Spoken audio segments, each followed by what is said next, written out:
Yep.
A very good morning. This is day 2 of the Blingathon.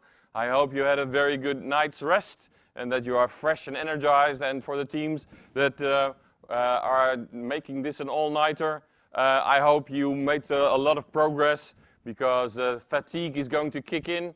Well, I'm going to start first with talking to the teams. Let's see who's awake and alive. And then we're going to have a look at a summary video of the things that happened yesterday. So I'll try to get some teams on the phone and see what happens. I'm going to jump right in to one of the teams. Good morning, good morning. Is there anyone present already? Gentlemen. Good morning. Good morning. Do you have a camera? So I can see you, like you see me? It will not be very good, but... I haven't slept many hours either, so we'll see. Here you are. Great to have you. Hey guys, how are you doing? Good morning. Good. Okay. And are you making progress? Great. Yeah. Great. And you are in track, I believe, transport? That's correct. Okay. Is everything going okay? Is Sergey helping you to get all the facts and all the questions straight? Yeah, they helped us a lot along the way. Okay. And you're on the same location? I see the same background. Yeah, it is. We are all with the whole team in one location. Great. Oh, that makes it a lot easier. I mean, then you can talk to each other physically instead of only using the internet.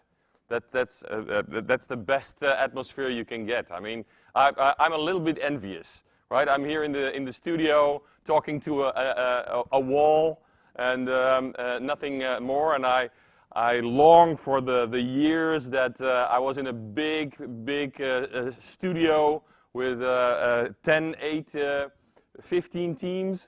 And I could walk around between the tables and talking to everybody, and now I'm just a little bit lonely and sad. But you are at least having a good fun in your team.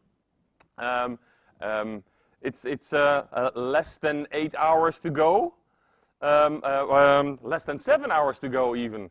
So do you think you're going to get to the end in time? Yeah, we will. We will. Yeah, we will. Okay, a lot of confidence. And what do you think of the hackathon until now? Fun. Yeah? Are you having fun? That's one of the main things. I mean, you're going to learn a lot because this is really putting things into practice, right? I mean, you were taught about blockchain, but still theory. And now you are going to have to do this from idea to product in 30 hours. That's fast. So great. Now, great to see you. I might check in later on today to see how you're doing. And in the meantime, good luck. You too. Bye. Zoiets. Let's see who's awake. Maybe in team 15 they are awake. Let's see if team 15 Earth. Hello. Ah, good morning. You are awake. We are indeed. Great, great. Do you have a camera? Could you switch it on? I don't have a camera currently, I'm sorry. Okay. And the other one? I do. Let me just switch it on 1 second. Great. Then I can see who I'm talking to. Hey. So you're from team 15. What is your team name?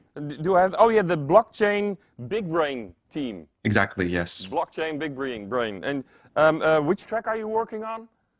We're doing track 2, transport. Oh yes. Okay, great. And are you making any progress?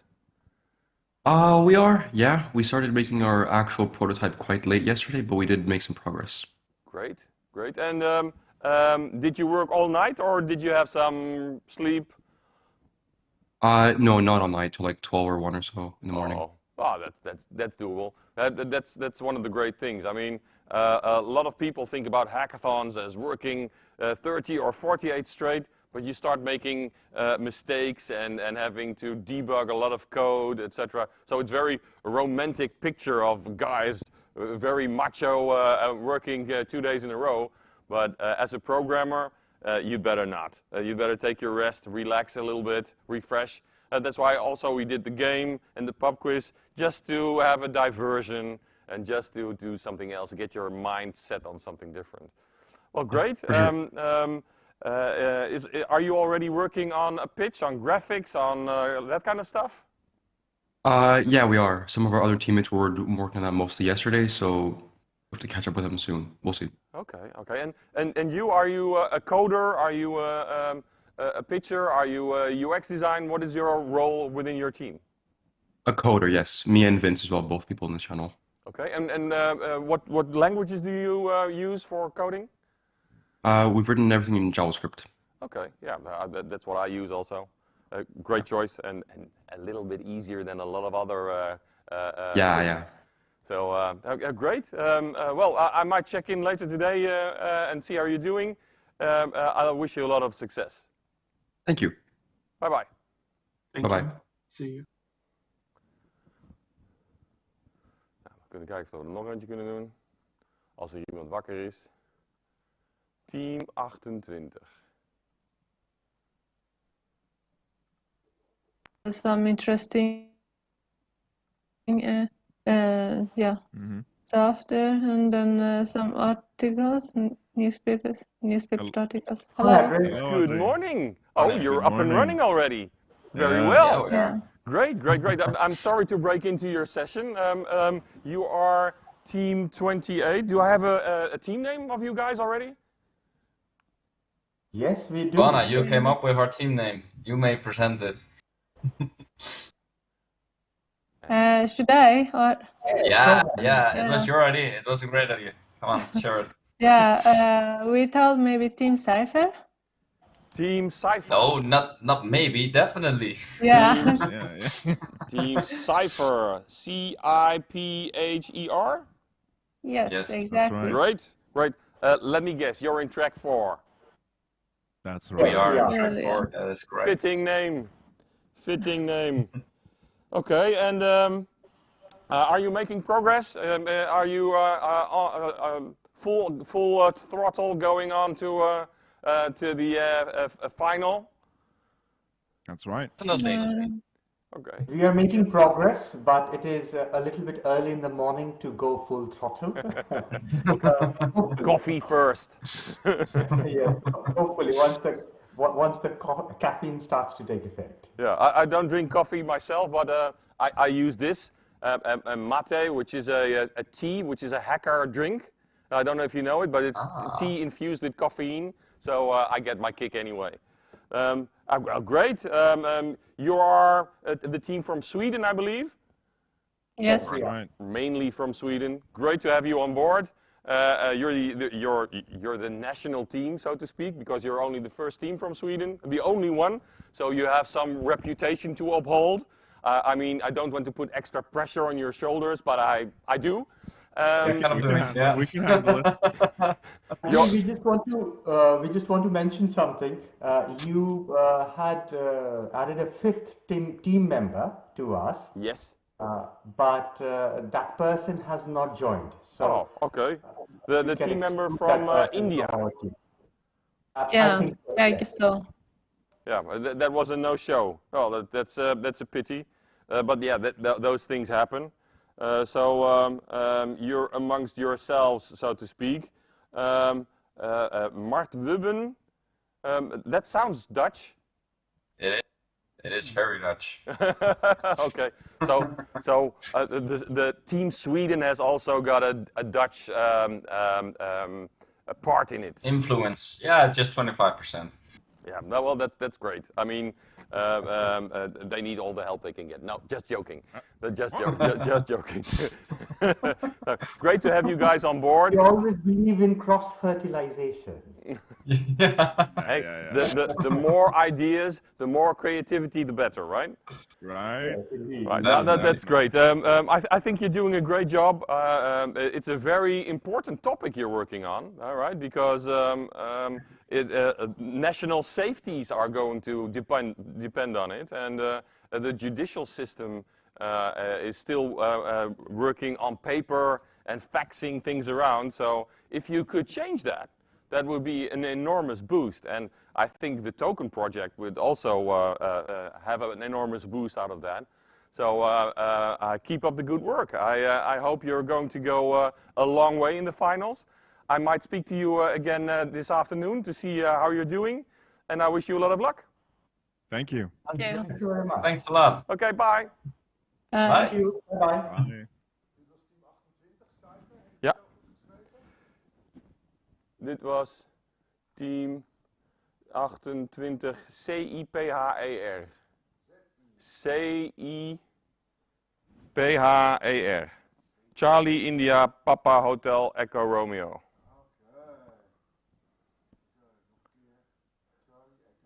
Charlie India Papa Hotel Echo Romeo.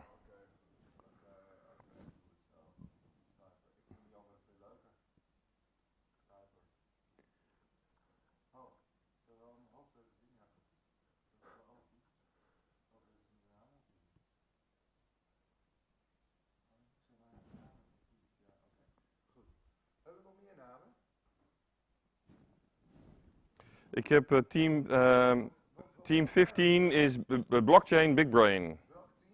Team 15. Yeah. Okay, let's see if I can get one more in before the movie.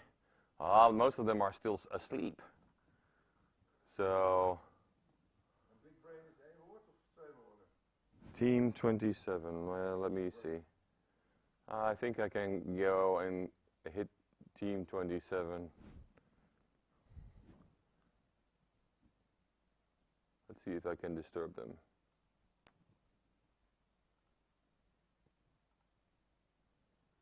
Good morning. Oh, it's still very dark in Bruges. Good morning. Do you have sound? Could you put on your microphone? Hello, hello?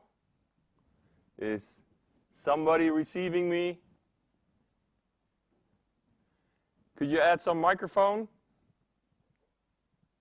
then I can speak to you. Hello. Good morning. Good morning. Good morning. How are you doing, Team 27? Very good. Yes, we're working hard. Great.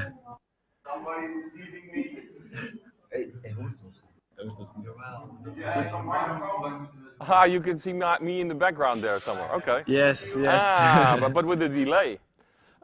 Yes. Can you hear the delay? Yeah, I can hear the delay a little bit, but it doesn't matter. Sorry. Team 27, what is your team name? Our team name is Hackate. Oh shit. H-A-C-K-E-I-T? Hackate, so H-E-C-A-T-E. Okay, Hackate. And what track are you working on? We have track 4. The document track. Yes. I just spoke to the team from Sweden, which is also working on that. Team 21. It's a very, very interesting track. Yeah. We are. We were brainstorming what we would do, and we decided to make a chat app. Okay, a secure chat app. So secure chat app. Yes. To irritate Mr. Zuckerberg and the WhatsApps of this world. Exactly. A really good encryption. Yes. That would be great. Yeah, that would definitely catch on, I think, and it would be a good thing for the token project also. Imagine all these people being able to really use private chat. Yeah, exactly. But it's not easy. The encryption is hard. I mean, very hard. Good encryption.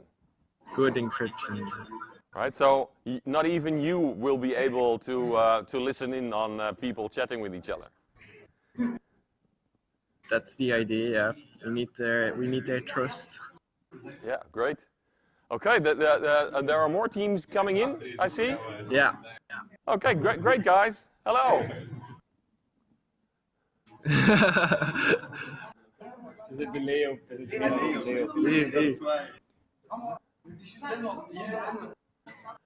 We're gonna show the summary movie from yesterday in a moment. So you will see what happened here. Yeah. Okay. Oh, the atmosphere is already swinging. People are already dancing. Here. Great. Well, I'll check in later on. I mean, I'm very envious on you guys. I know that the atmosphere at the physical location is great. Working with all these people around you, the energy is unbelievable. And I mean, just here standing in a studio talking to a wall, I'd rather be with you guys. It's very much fun. So thank you. Thank you. I'll check in later on with you guys to see how you're doing. We're going to show the after movie of yesterday now. Thank you very much. Amazing. Bye. Okay, let's start the summary movie of what happened yesterday so anybody can see what's going on. Welcome in Emmen, where you are in the studios of Promo Sound, the headquarters for our Blingathon 2021. Follow me and I'll show you where we're gonna work. Here you see our prizes for best overall, most impact and best design. And this is where the magic's going to happen. 30 hours of work with 140 participants in a lot of countries all over Europe and the world.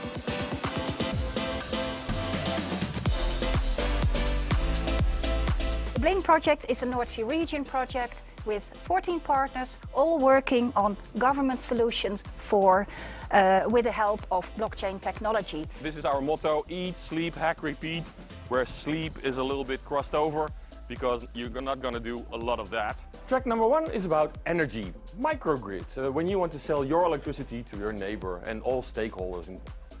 Track number 2 is about transport, containers, truckers, harbor, freighters, and the whole ecosystem around it. Track number 3 is about e-voting. How do you make an election end-to-end verifiable? So you're sure that when you voted for Biden, your vote is not going to Mr. Trump. And the last track is about electronic documents and messages. How do I deliver them in a secure and verifiable way? Goedemorgen iedereen, guten morgen, bonjour. Everybody can use some creativity, including you. Have you decided on a team name yet? We thought just of the team name Not Found. Not Found, 404. We were thinking about the Clueless Chargers. I wish you good luck and success. Thank you very much.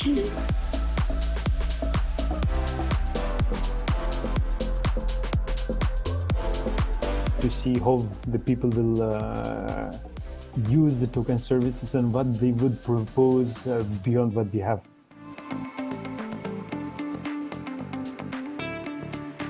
In this segment, we are going to talk about real-life blockchain applications. I'm here because of the economical effects, because the crypto coin will be spent at our local companies. You are live on our stream at the moment. For the act of putting something on the blockchain, on the ledger, you now have to validate 2 other transactions. As I understand it, you are the person to talk to when it comes to Energy Web. What Energy Web is all about is to decentralize the energy grid. To me, hacking is being creative, thinking out of the box, solving problems, maybe in ways that nobody expected.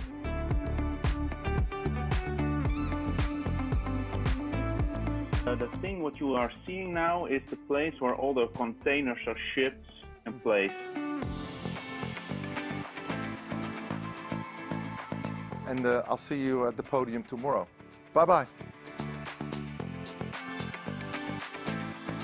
Okay, participants, are you ready? We're going to start the pub quiz. The winner of this pub quiz will receive a wild card for the finale. Team 29, congratulations. 4 is the winner of the bomb game. They will get a wild card. See you back tomorrow morning at 9 o'clock.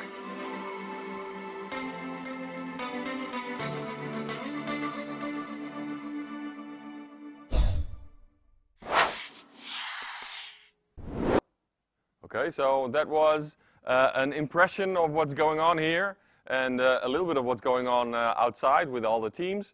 I see not too many teams are waking up. I'll try to find 1 or 2 more teams.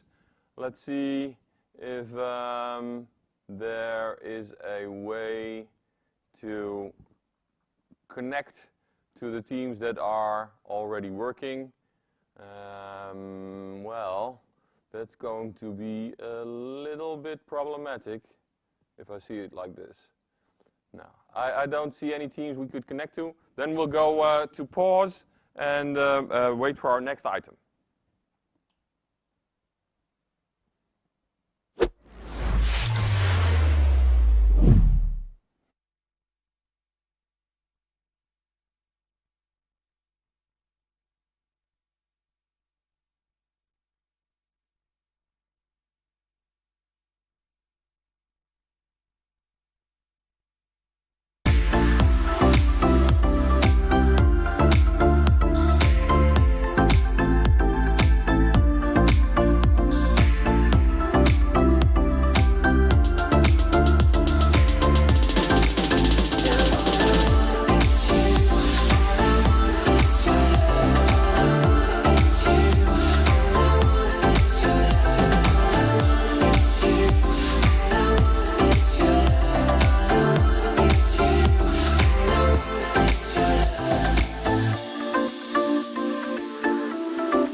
Ik kan je nog niet horen, Adrie. Wacht,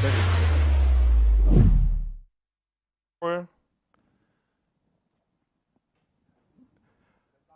Yeah, we're going to do an interview with Belgium, with Bruges. And I have contact with Shane de Koning. Good morning, Shane. Good morning, Adrie. I hope you can hear me well. Very well. How are things going in Bruges? Good. I think the coffee starts to work because everyone is getting louder, more active. So they're all very excited about the project they're working on, and it's great to see it coming together. So all is very great here. Great. I must say I'm very envious.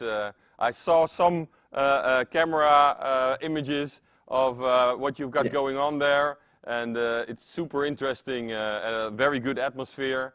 So that's a lot better than in here in the studio with all the lights and the screens. And we're here only with a few people, but I really miss the interaction with the teams. So I think you're very lucky. It's a little bit dark around there. Is that always, or did you do that for the team so they could sleep? Actually, the location where we are, these are photography studios. Okay. So it's around me. It's full of camera equipment, and what we do, we use the camera lights to create some atmosphere. But the moment they leave the door there's lots of light, so they can. It's not that we are locking them up, neither. Great. So, but it's cool. I think many IT people they like the darkness a bit, so it's good. Yeah, I can relate And to we're that. grateful. Yeah, we're grateful for the opportunity to bring so many students together in a more spontaneous way than the usual lessons. So yeah, it's win-win. That's always nice. How many teams have you got there? I think around 13, 14 teams. Wow. Great. Yeah. That's a lot of people. More than 50 people. Yeah, more than 50. That's absolutely great. Yeah, I absolutely agree, because when you see the students only at lectures, or if you see them privately, or even in the middle of the night, right? If you stay with them in a room for 30 hours, you either get their best friend or their worst enemy. Yeah, but we're all friends. So just give them food and they will become friends, right? Pizza does a lot of good things. Yeah, yesterday pizza, today fries, and yeah, we're taking good care of them, and I think they're all very happy. But you should ask them later on. I will. I will. I won't take your word for it. But well, great. 13, 14 teams. That's a lot of people, and a lot of creativity in the room, a lot of energy in the room also. The atmosphere is very special. that. You've got guys from Energy Web also present, doing lots of things, and coaches. How are they doing? Yeah, they're doing great too. It's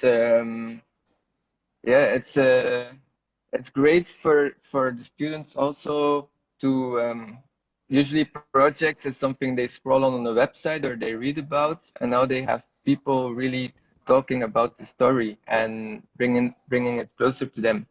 So that, and for me too, it's great to meet people, and I hope in the coming months it will remain possible to meet people. But it's great, at least at this moment, to have this kind of interaction. Yeah, the rules are not getting stricter in Belgium, because in 2 weeks I'm going to Bruges also, and if I'm lucky. Well, the numbers in the hospitals and the intensive care are getting closer to the threshold where more restrictions will come. But because it's a private, we're quite lucky that it's still possible. And of course, we ask everyone if they feel sick to test themselves before they enter. So we take great care to create some kind of bubble. But I'm not going to lie, we also make the best of it and are grateful that it was possible. Yeah, it's I think a plus, right? Because all these students have been at home for such a long time, and to meet their classmates and in such an informal way and such an enthusiastic project is extra special. Yeah, and this generation of students, so like if you're now in your last year, your third year, it's a special time to study. They didn't have many opportunities yet to have such informal ways, spontaneous ways to hang out together, I think. So yeah, and we're happy we can offer it to them. Yeah, great. Super. Later on, I'm going to send you a link so you can show us around a little bit on your phone. And we get some more pictures of the atmosphere, meet some of the teams, for instance. And the point is, of these 13 teams, they've been talking to each other and not using Discord a lot. So we've been having some problems getting in contact with them. But we'll find a way to incorporate you guys in all our after movies, etc.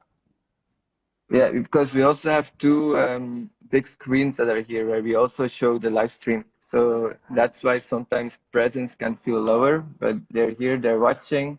And yeah, we're happy that we are able to bring the location closer to all the other participants, because we're very aware that this is a much bigger hackathon, much more participants.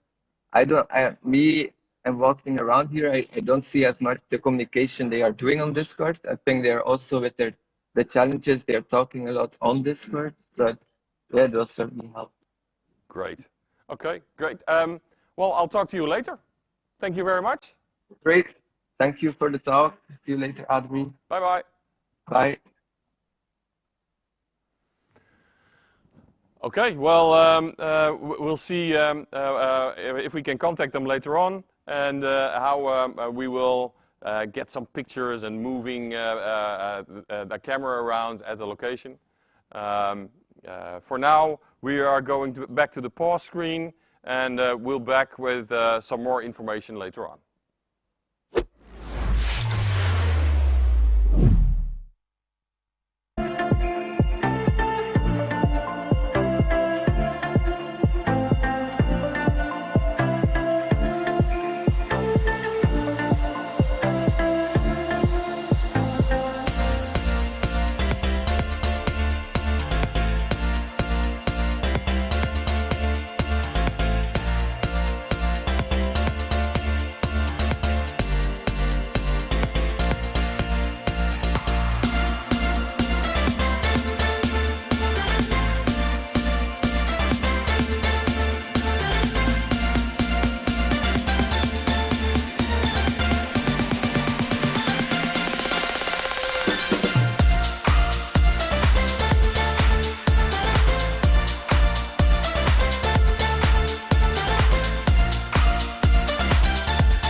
Good morning. The last 5 hours are ticking away, and one of the things you have to deliver is a video, a pitch video. So I think the best thing to do is give you some hints and tricks to do some video editing for yourself. And what I'm going to do is I'm going to show you a few things with DaVinci Resolve. So I have put a link up on Discord. I'll show you. Here you see in the sources the links I'm talking about. We're using DaVinci Resolve because it is free and very powerful. Lots of professionals are using Adobe Premiere, but DaVinci Resolve is, I think, just as good, only free, which is a very big plus. So go to Blackmagic Design, the link I gave to you, and install it. It's for Windows, Mac, etc. When you installed it, you will see something like this on your screen. Yeah, without my face, but you will see a number of screens. On the bottom, you can select a number of editing screens, but you'll have to start here with media. And there you can select on the left a directory where your video is. First you make a little video with your phone or in any other way, and you can select these videos and drag them into your pool, your media pool. So this is something I'm going to use. That is something I'm going to use. Maybe a screenshot like that. Then I can go to the edit page and I see all these things I got from my hard disk, and I can just drop them in my timeline like this. I can zoom in a little on my timeline, zoom out on my timeline like that. Well, this was a test session with Adnan Imeri. Well, let's try something. You can select effects on the left top, and then you will get this screen. Here I will select titles and text. I can drag that here, for instance, and let's see if I give a basic title. Adnan Imeri, like that. And where is it? It is on my timeline, like here. And here you can see the text. I can change where the text is. I'm going to put that text underneath Adnan, like that. I can change colors, etc. So in my timeline, now when the playhead is going to go, this text will be in the screen and it will be gone. I can here select how long I wanted or not, like this. Right, so here in my timeline, I can do all kinds of edits. I say, oh, this little piece there, that's where we made a mistake. So I can get my razor, cut, and cut again here, select here, and delete that part. Right, so there are different ways to delete that. I'll just press the button and then that piece is gone. So in that way I can select different clips. Let me see if I can put something different behind that, like this. Right, so now it'll go on into another clip. Right, so I can put different things on my timeline, look at the total. I can even play it from where the playhead is. I'll put that somewhere there. Press play.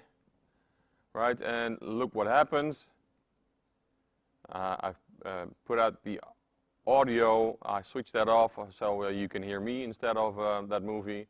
But that's the way it goes. You just put different clips on your timeline. You can even have different transitions on them. It's not very difficult. You can make any cut anywhere you want, and you can take out different parts you don't like this. Right? If you have B-roll, B-roll is that your video keeps on playing, but you want to zoom in on something. Right? You can just put a clip on there, and then when he plays, my audio goes on, but he shows the other movie in a moment. Here you can see the switch, like that, and I can do that as long as I would like to.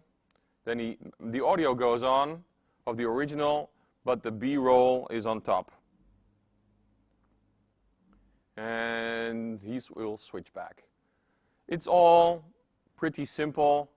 You don't have to make a new Star Wars movie. You just want to put in a new clip of your pitches, and of course you can make it as nice as you want. You still have 4 hours and a number of minutes, but be sure that you'll be on time with that. When you are done with editing, you go to the page with the rocket, if you see here on the bottom, delivery page. Right? And there you will have to select in which format you want to deliver. You use here the YouTube format. You give it a name. I'll give it a name, test 1. You use as a resolution 920 by 1080, 30 frames, MP4 as a format, and you add it to the render queue. You'll ask about a name, save it. Then you see here on the right it will get into the queue, and if I press render all, he will generate the movie I just constructed. It'll probably go a little bit slower on your machine because I got a monster machine here under my desk, but now the movie is ready. He has rendered it, and I can look at it. Let me see if I can show you. I will go to, oh, not that one, that one. I will go to my directory, videos, resolve, and there is my test one, and here is the movie I made while talking to you.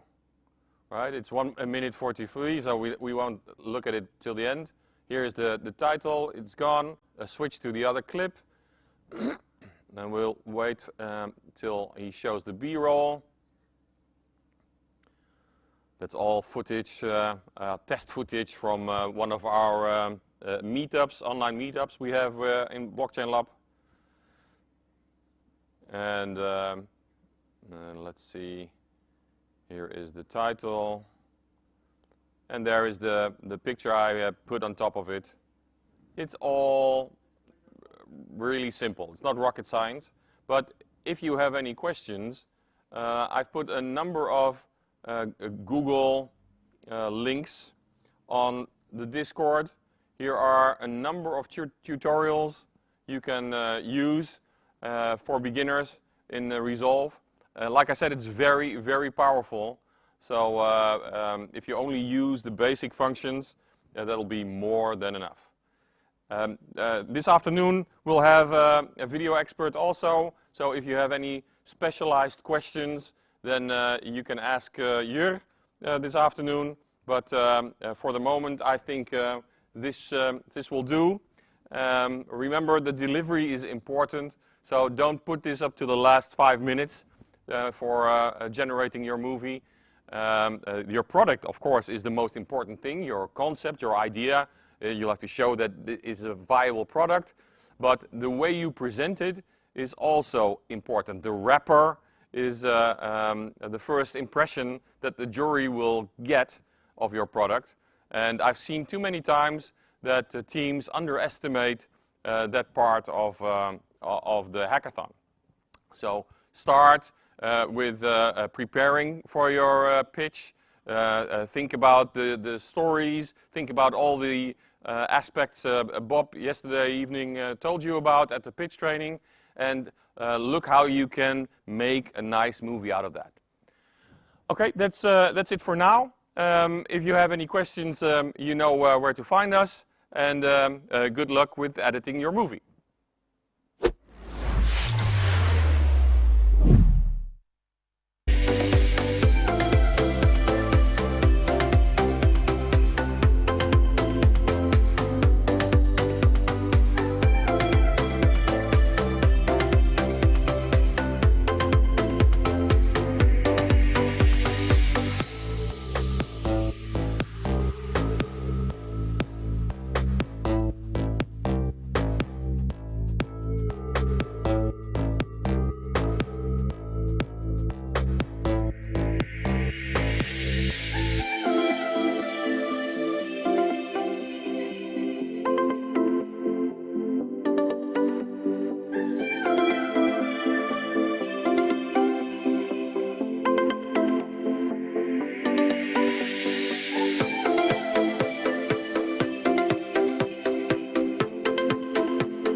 Good morning, that's me again. What we're going to do is make a switch to a location where there are students and coaches present who are working on all kinds of challenges. So we're switching to Saxion in Deventer. Hello Chai, hello Jan. Good morning. Hello. Yes, good morning. How are you doing? Very good. It's nice to be here. Great, great. You are at Saxion, I believe?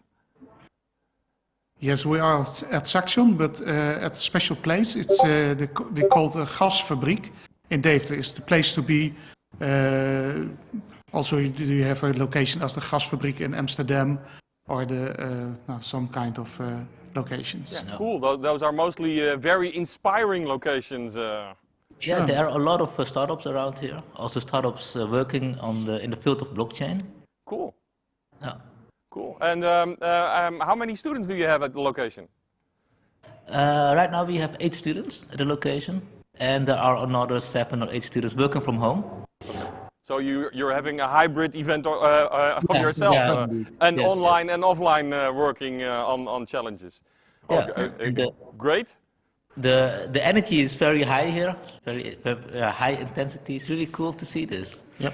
Yeah, this is also for our students. It is the first time that they work together, because these are first-year students from our blockchain excellence program. So it also brings them together, and it creates bonding. It's amazing. Exactly. Well, hackathons are magical, I really mean that. I mean, lots of things are happening. Not only are you stimulating creativity, but there are all kinds of processes happening. People, like you said, they are bonding with each other, but also with the coaches, right? If you spend so much hours with each other and solving the same problems, you'll either get best of friends or best of enemies. Right? It'll help the rest of the year. What are your students working on? Do you know which tracks they are doing? Yes, 2 are working on e-voting and 1 on transport. Oh, cool. E-voting is a very, very nice one. I'm intrigued. I would. The best thing that could happen at the moment is that I could go into a team and participate in the e-voting track myself, because that's really a passion of mine. And I wrote a report on that. That's in the sources, also 40 pages. It's e-voting is such a disruptive thing if you can do that on your phone. I mean, we use voting every day, not only for national elections, right? But you vote for the general assembly of your sports club, or you vote for the apartment building where you're living in. Are we going to invest in a new roof or not? People use voting every day, and now voting, at least for a national election, is very prohibitive for certain groups of people, people with disabilities or whatever. If they could vote with a smartphone from anywhere where they want to, that would really be groundbreaking. So yeah, that's the. Let me stop with that, because I could go on for an hour. You're both lecturers at Saxion. How long have you been teaching blockchain? I'm a professor of blockchain. I'm not only teaching, but I do also research with the blockchain research group. We have now 24 colleagues in the research group blockchain, and we do also research, but also teaching about. And for me, I've been teaching blockchain for 3 years now, and after those 3 years, it's still a lot of fun. I see so many people are interested in it, also because of the market. A lot of coins went up in price. Of course. And we grew with I think we grew from 50 students to, I think this year we got around 200 students within just 3 years. Yeah. Wow. This shows us how popular the whole industry is. Yeah, and although I'm not always very enthusiastic about the coin part of blockchain technology, it draws a lot of public in, right?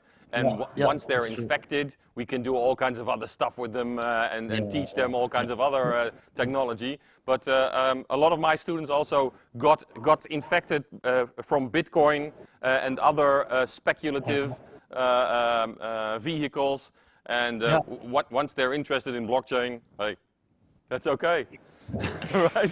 But we see that also. It is growing. It's going up and down with the price of Bitcoin.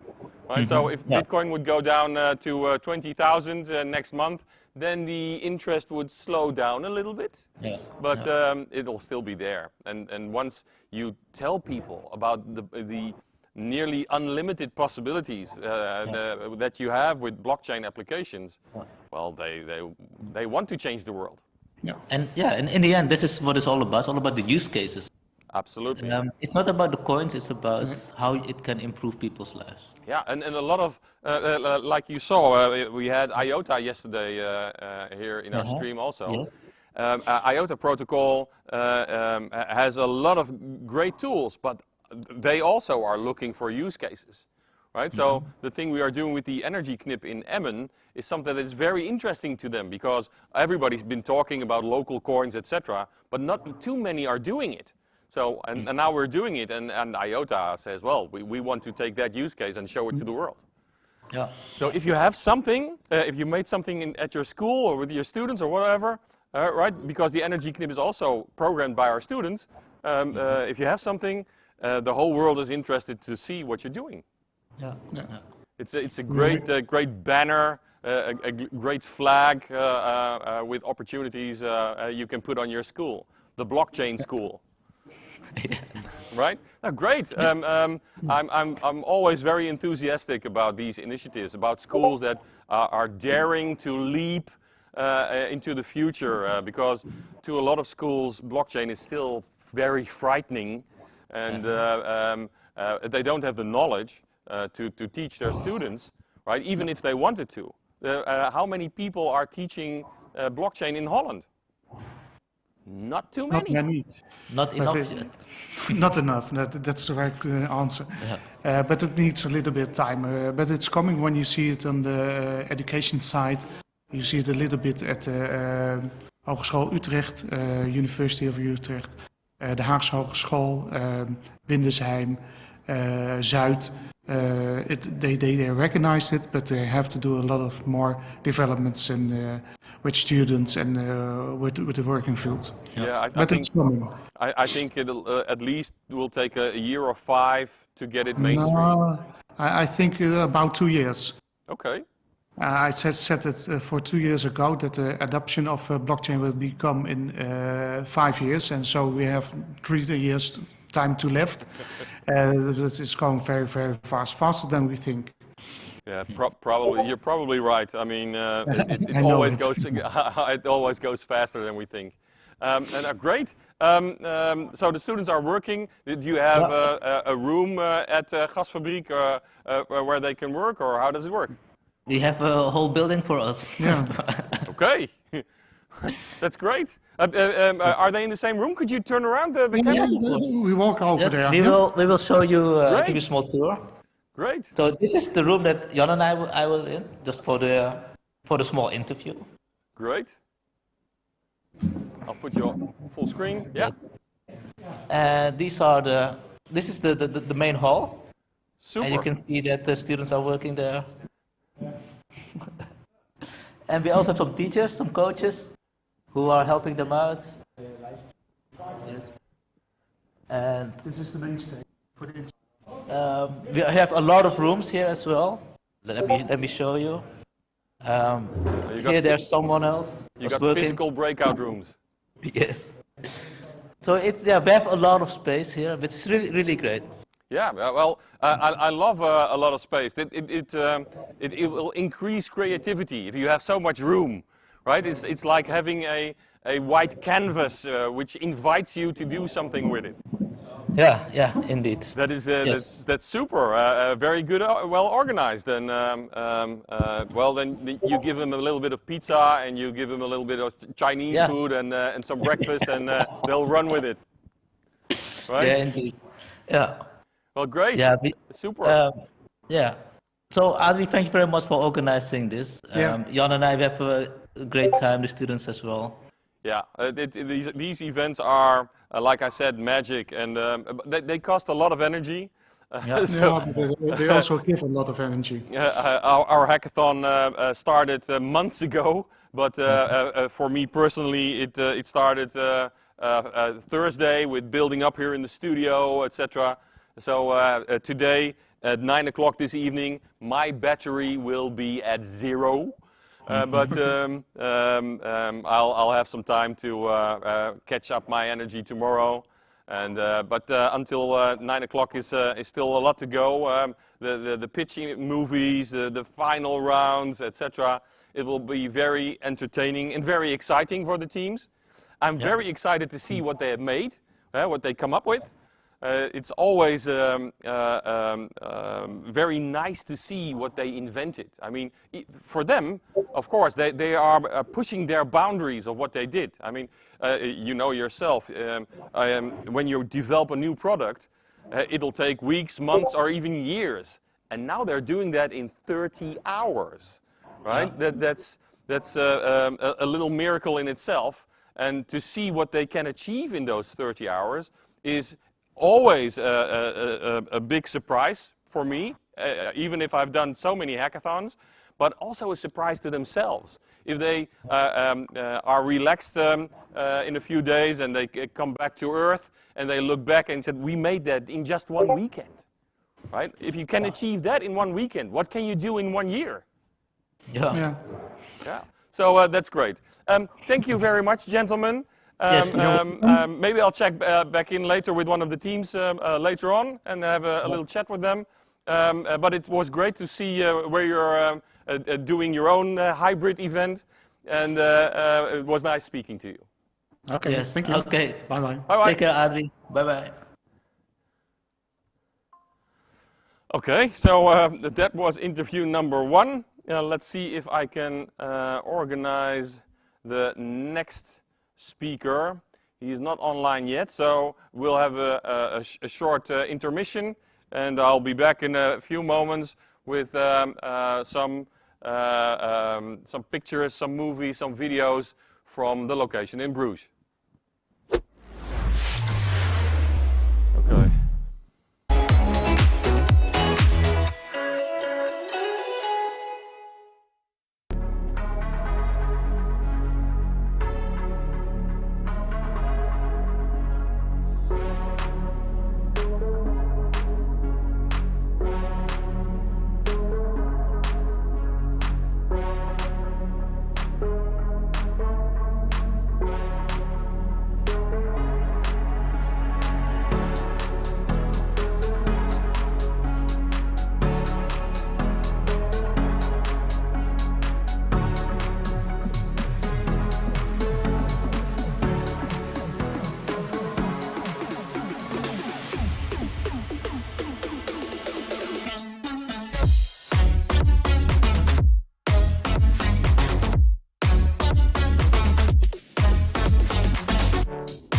We gaan dat even apart doen. Zeg hoor mee, hè? And we're back. At this moment I have contact with the location in Bruges. And in my stream is Bart Koeles. Hello Bart. Hello Adrie. You are so kind to be my cameraman this morning. So please show us around. What have you been doing at that beautiful location of yours? Amazing. First I tried this to swap my camera if this works. Does it work? Yes. Okay, so we are here at the venue. And you see we're all chilling. We just got like the food delivered. That's real cool. And here is it all happening. Great. So we have. Okay, your connection just went out.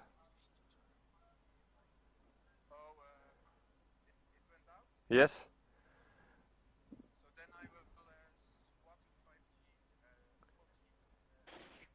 Okay, I'll hang on. We will improvise that. Okay, so this is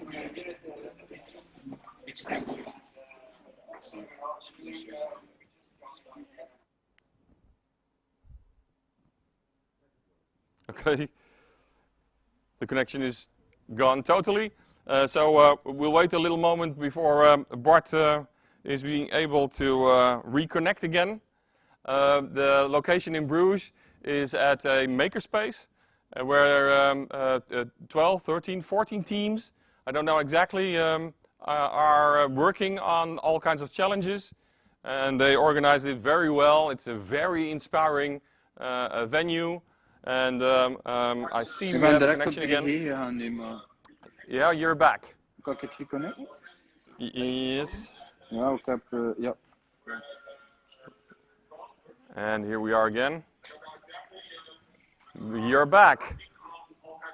Ja, ik heb nu op 3G gezet. Maar we hebben een wat wifi-probleem zoals je ziet. Great. Well, let's go.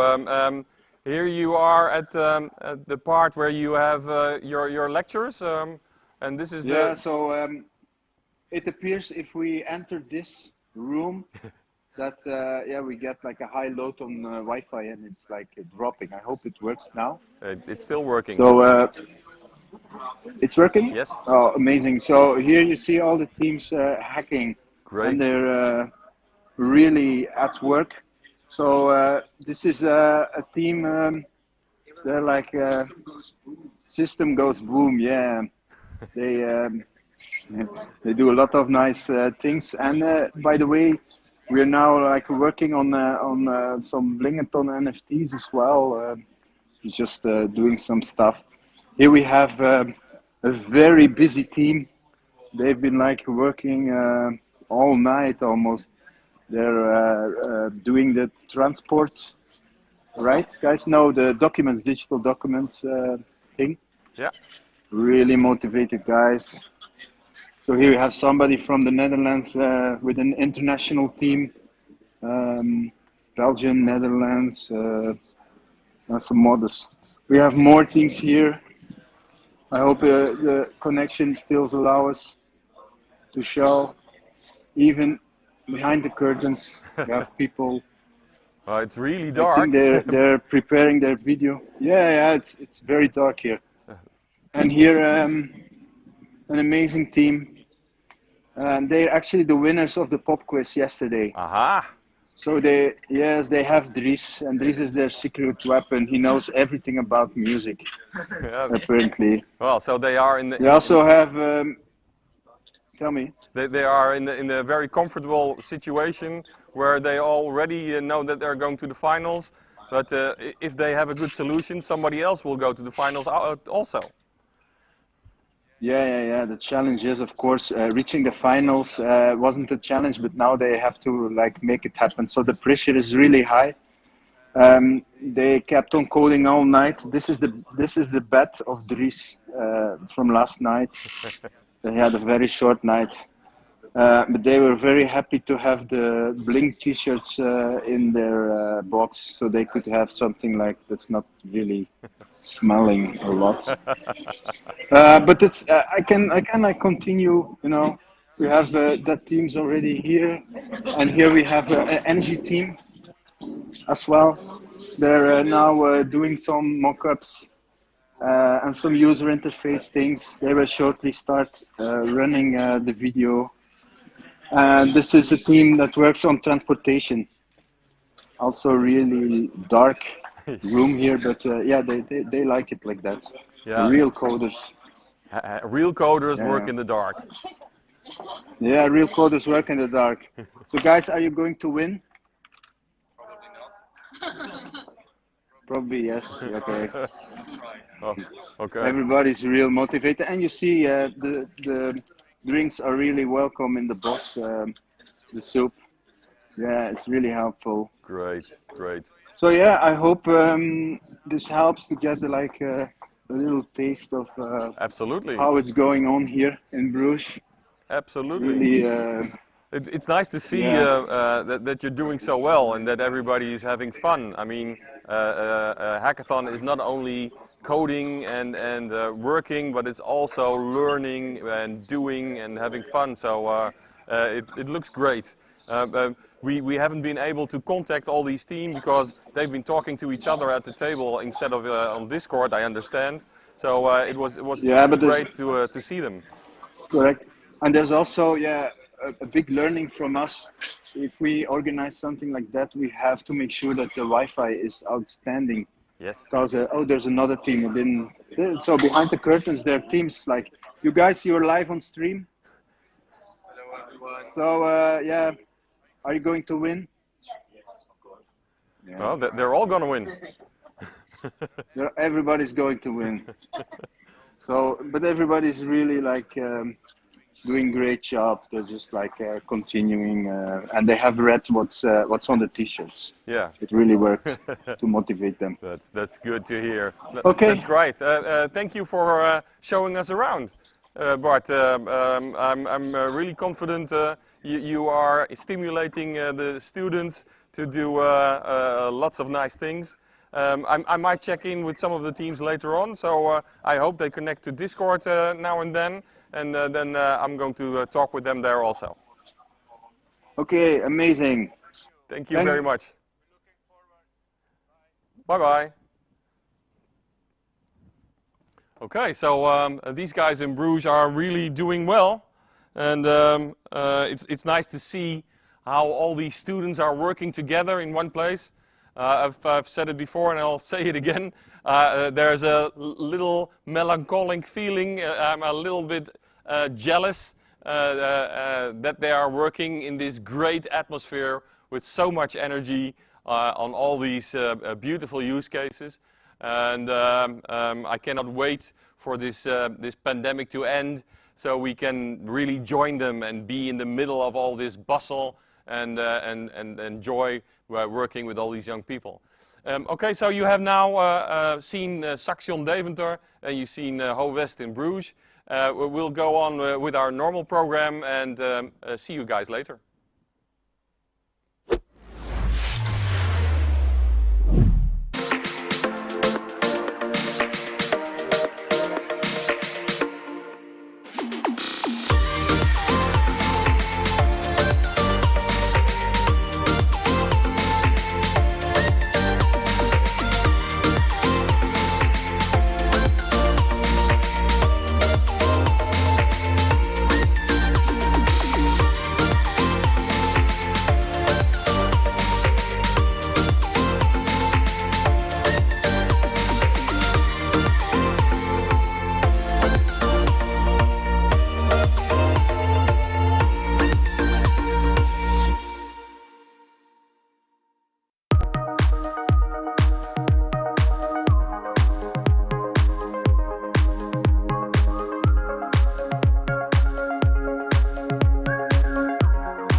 very happy to see you, and I'm very happy that you are presenting us with your method, the brain fuel inspiration for our hackathon attendees. I will put you full screen so everybody can see you, and I'll speak to you later when your presentation is done. Good luck. Bring it on. Bring it on. You're on screen. Now switching. Yeah. Goedemorgen iedereen, guten Morgen, bonjour, ohayo gozaimasu. My name is Friso Visser, I am from Brainfuel, and what we do, well, let's keep it simple for today, we do brainstorms. So we're a small startup, we're just around 7 people, but in a couple of years that we exist, so 4 years, it's our birthday last week, we did some pretty cool stuff, and mainly because we built a brainstorming deck a couple of years ago. So I grabbed some cards out of the deck, like, yeah, I think you know this guy, right? You probably heard of Putin before. This is a parrot. I have a treasure chest here, and this is New York. So normally when you do ideation, when you brainstorm, you think, okay, can I come up with a good idea? Can I come up with a good solution? But I don't think that you ever ask yourself the question, what would Putin do? What would Mandela do? What would Trump do? What would Keanu Reeves do? What would Beyonce do? But those are some very important questions for you to ask yourself today and in the rest of your life. Because coming up with ideas like that, with thoughts like that, will help you come up with ideas. There's an echo right now and in the rest of your life. Because coming up with ideas like that, some technical hiccups, will help you come.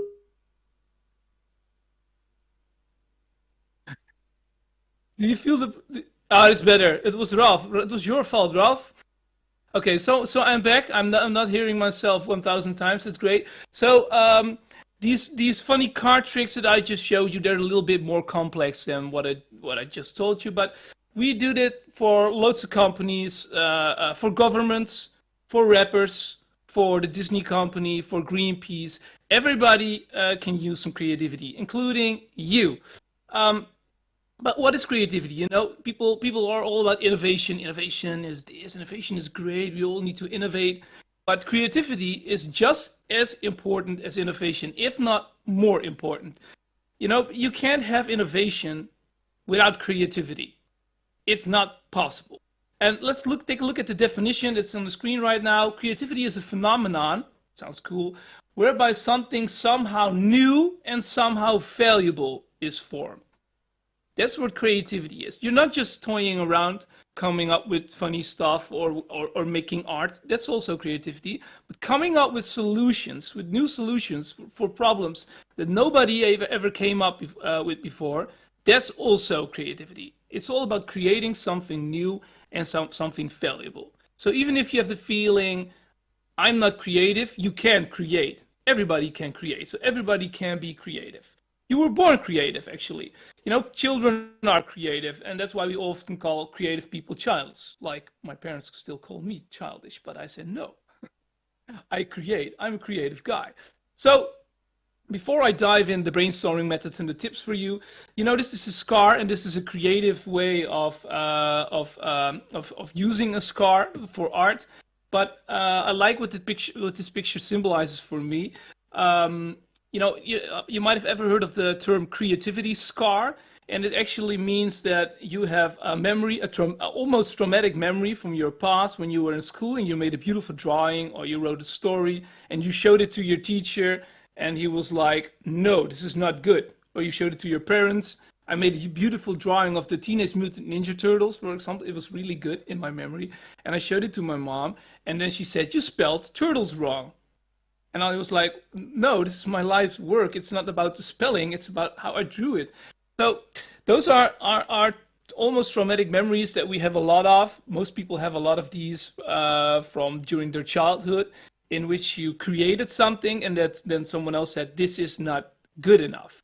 And this is a big reason why some people feel like they are not creative. It wasn't stimulated, but you can't grade creativity. You can grade solutions, sure, but you can't grade being creative. So I want you all at least at the beginning of this hackathon, it's very important to have the feeling that you can create anything and that nothing is wrong. Of course, later on in the process, you have to make some tough decisions, and then things are wrong or right or better or worse. But in the beginning, at the start, everything goes, anything goes. It's super important.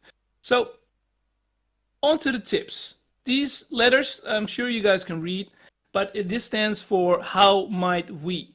So normally when people brainstorm, they just say, oh, we need a solution for this problem. And then you hear a very long sentence about what the problem entices. But you need to create one simple question. Now, how might we solve this problem? How might we solve the energy crisis? How might we make sure that this restaurant gets more visitors? How can we make, how might we, whatever, how might we get rich? How might we save the world? Make it as specific as possible for you and put it into one sentence. And that really will help you out, not only during the ideation phase, but, well, during the whole hackathon and during life. Try to, because if you don't make one simple question, then everybody will be talking about another part of the problem. You're never sure if you're talking about the same thing, even if you're in the same group, if you don't have one clear, concise question that you're trying to solve. And of course, later again during the hackathon, the question will change or there will be sub-questions, but you really need a good starting point. You could also check this, maybe you can check this starting point, this question with your stakeholder. Then we have the archetypes. And this is the fun part, actually. We have a couple of brainstorming or ideation, if you will, archetypes. So everybody is at least one of these, no exceptions. And let me explain them and think for yourself, okay, this one fits the best with me. Spoiler alert, there will be some people who are like, well, I'm a little bit of that one, but I'm also a little bit of that one. Yeah, sure. Yes, you are, but just for fun, try to pick one. Just try to pick one. We have the shadow. Those are my favorite people, actually. I'm not a shadow at all, but shadows tend to be a bit more shy, a bit more difficult word in English, analytisch. Analytic. That's the one. So they don't tend to be the first one to talk. You really have to ask them questions. What do you think? And then sometimes they're like, I agree with what he said, but no, you're thinking for yourself. You're strategic. You're analytic. You don't talk too much. You think a lot, and that's very interesting. What goes on in that? We need that information. But shadows tend to wait. Sometimes wait too long. Like at the end of the ideation session, when everybody's done and you made a decision, this is the idea that we're going with. And then the shadow will be like, I have another idea, but then you were 2 hours too late. So shadow, step up. But other people, if you're not a shadow, try to acknowledge the shadow and ask them questions. Make them feel safe. That's important. If they don't feel safe, they won't say anything. And you don't need group members who don't say anything, right? Then there's the wizards. The wizards is more my archetype, actually. The wizards are people who come up with ideas all the time. We can do this and we can do this and nothing's weird. Anything goes. We can build a rocket to the moon, or we can live on the moon, or let's go to Mars. Let's build whatever, anything actually. But it's good to have at least one wizard in your group. But you don't need 5 of them, for example, because wizards tend to forget what they're trying to solve. Actually, they're busy with being creative and coming up with more cool stuff. So the wizard is very good in the creating part, but they tend to forget being realistic or solving a problem even. And then later on in the process, when decisions need to be made, the wizard tends to be like, this is difficult for me. Can we simply brainstorm again? I need to create some new ideas. But no, we need to make decisions. That's not the best side of the wizard. It is a good, I think the boss is good in making decisions. And the boss, the wizard is also very bad at pitching ideas, because they can tell some very interesting, enthusiastic stories, but nobody understands what they're saying. And the boss is like the opposite. He can make decisions, or she, and he can also pitch and tell everybody, okay, so this is what we're going to do. in a simple story, like 2 minutes. This is what we're going to do for this Starbucks group, etc., etc., etc. So that's very handy to have a boss. But bosses also tend to find themselves pretty cool. You know, like, yeah, I'm the boss, and this is kind of my team. I kind of lead this team. They all look up to me, and when we come up with ideas, my ideas are pretty good, of course, because I'm the boss. Probably my ideas are the best. So bosses tend to steer towards their decisions as if their decisions are the best decisions. But the best decisions, most of the time, are group decisions. So that's something that some bosses really need to learn. Then you have the critics, and the critics are like my worst fear, almost everybody's worst fear, except for the critics themselves. So the critics are like, why do we even need to ideate? Why is this the right brainstorming question? This is not the right brainstorming question. This is the wrong brainstorming question. I don't have an idea for a better one, but I know this one sucks. Or this whole hackathon. Why am I even here? Why? Why do I need to learn in life stuff? I know everything. So critics can be critical, which can be in a group process. It's not always handy. In the second half of a brainstorm or even a hackathon, being critical is a very, very good skill to have, right? But in the beginning, in the ideation part, it's not the best skill to have because everybody needs to feel safe. Everybody needs to feel happy. They need to have to be able to come up with stuff, even some stuff that doesn't make sense, right? Because in a creative process, it's handy to come up with ideas that sounds out of this world, and later on in the creative process, you can turn those crazy ideas into realistic ones. But the critic will, from minute one, they will be like, bam, bam, bam, bam, bad idea, bad idea, bad idea. So they can be a huge energy killer. So if you feel like you're a critic, don't be scared. It's a good thing, but try to be a bit, try to keep it in your criticness in the beginning of an ideation session. So later on in the process, it's all good. Be critical, because some of the other archetypes find it very difficult to be critical, and that's something that you can. And then you have the deputy. The deputy is interesting in a sense because it's very difficult to recognize if you're a deputy. But the deputy is like an assistant, like you have the sheriff and you have the deputy. But the deputy is always busy with the rest of the group, not busy with the contents of the brainstorm. They're like, can I help you out? I see that I see that we lost someone. Shall I call them? Shall I contact Adri to ask some questions? Shall I take that on? So it's not a leadership role per se. It's more like a social glue, helping everybody out, making sure that everybody feels good. And that's not wrong, right? To make sure that everybody feels good. But the deputy is so busy helping others that they tend to forget that they're also part of this team, and they also need to think and come up with ideas, come up with solutions, and work. So these are a couple of archetypes, and just try maybe. We don't have a chat together, but in your own channels, you can simply chat now or do it later. Which archetype you think you are. So don't worry if you think that your archetype sucks. They all suck in a sense, but they're also great in another sense, right? It's good that everybody has some different skill sets, some different personality types. That's all good. So, that said, and this is actually the most boring, difficult slide. So if you're like, oh no, is this a college? Don't worry. This is our funnel, and this is the way to build a brainstorm. So if you see in the middle, then you see the terms divergence and convergence, which are some terminology that was they come up with it in the 80s. So it sounds like a term that's been came up with in the 80s, but it's actually pretty good to know. So the divergence phase is the phase in which you come up with loads of ideas, right? And that's the typical brainstorm, the typical ideation feeling you have, like, oh, I can come up with more ideas. And wizards are very good in that. But then you also have the convergence side, and that's making decisions. Wizards suck at making decisions, as we just said. So you need bosses and critics more to come up with, okay, so we have like 300 ideas right now. Can we funnel them towards the best? Can we try to do that as a group? Of course, not just that the critic and the boss say let us choose, but no, as a group, can we make decisions like that? I have a good tip for you later on how to do that. So these are two phases that during ideation that you will come across.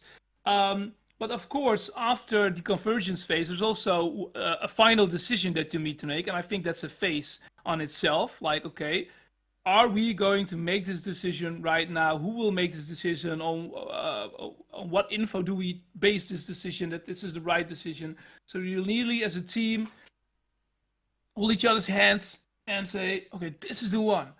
And then, of course, it's time for action. It's as simple as that. But before brainstorm, before the divergence phase, there's something called preparation. Well, in a normal brainstorm, of course, you would have your Sharpies and your Post-its, but this is an online hackathon.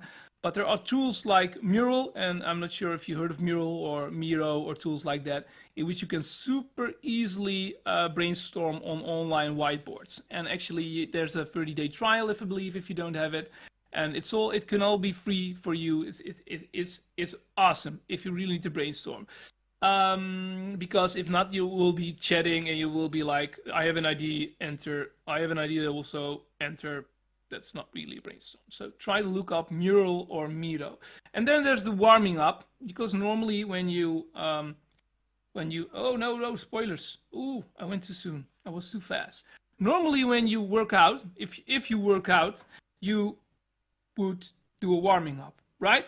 But when you brainstorm, people don't do a warming up. And that doesn't make sense because your brain, it's a muscle. And not everybody can be creative on the spot. Maybe you woke up late, maybe you have a terrible headache, maybe you just read an app or an email that you were like, oh no, stress. And then 1 minute later, bam, be creative. It doesn't really work like that except for wizards. But most people, they can't just be creative. So you need a warming up. And this is why I have these spirit animals for you. So, and this is something I really would like you to take your time to pick an animal which you think that fits you as a person. So this will be some awkward silence. I will simply put on a timer for 20 seconds, and then you will look at all the animals and you will pick one.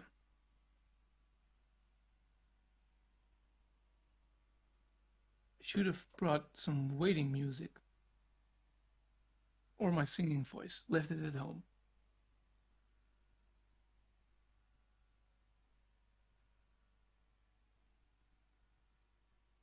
Ten seconds left. Okay, so I hope you picked one. And the next thing that you're going to do is in your channels, or maybe you have a WhatsApp group or a Signal group or whatever you use, and type in the animal that you picked.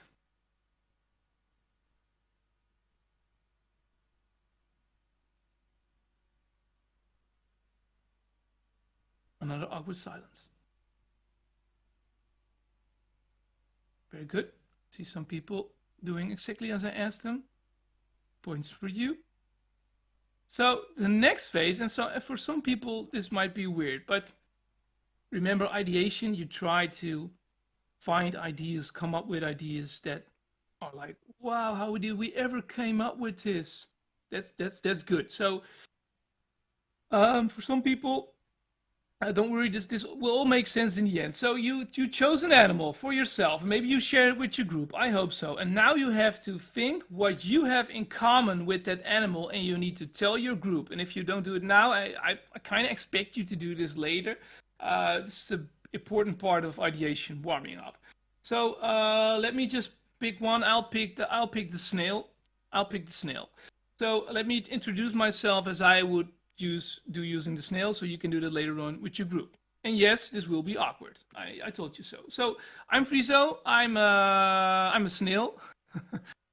You might not see me as a snail right now because I'm pretty vocal. I'm on the main stage, of course.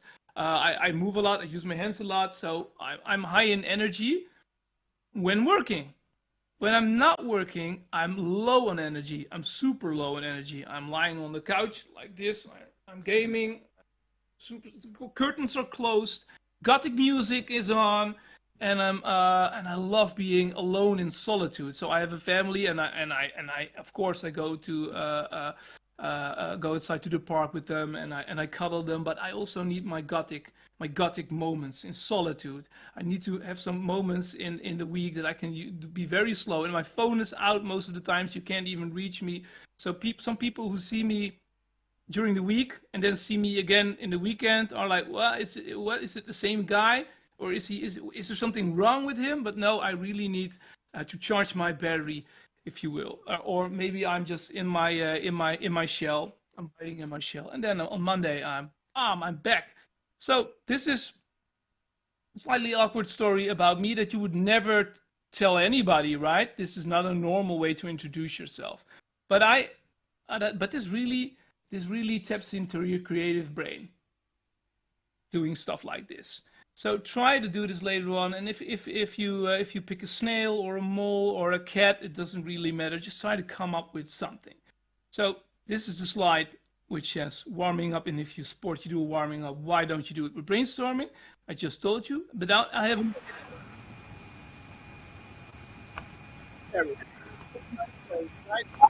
Some people from France here, that would be great. So an association chain is, what is the first thing that you think when you think of Paris? So most people think of the Eiffel Tower or the City of Love or bread. Many people think of bread. Or the Champs-Élysées or whatever. Something Paris makes you think of something, right? So, but then let's say you think of bread. What is the second thing that you think of? Not when you think of Paris, but think about bread, just bread.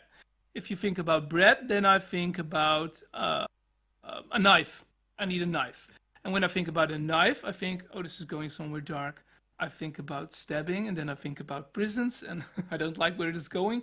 But this is what my brain is doing, and this is an association chain, right? So you think about Paris, then you think about bread, and when you think of bread, then you think about a knife. When you think about a knife, then you think about stabbing. When I think about stabbing, I think about a prison. So let's stop it. Let's stop myself there.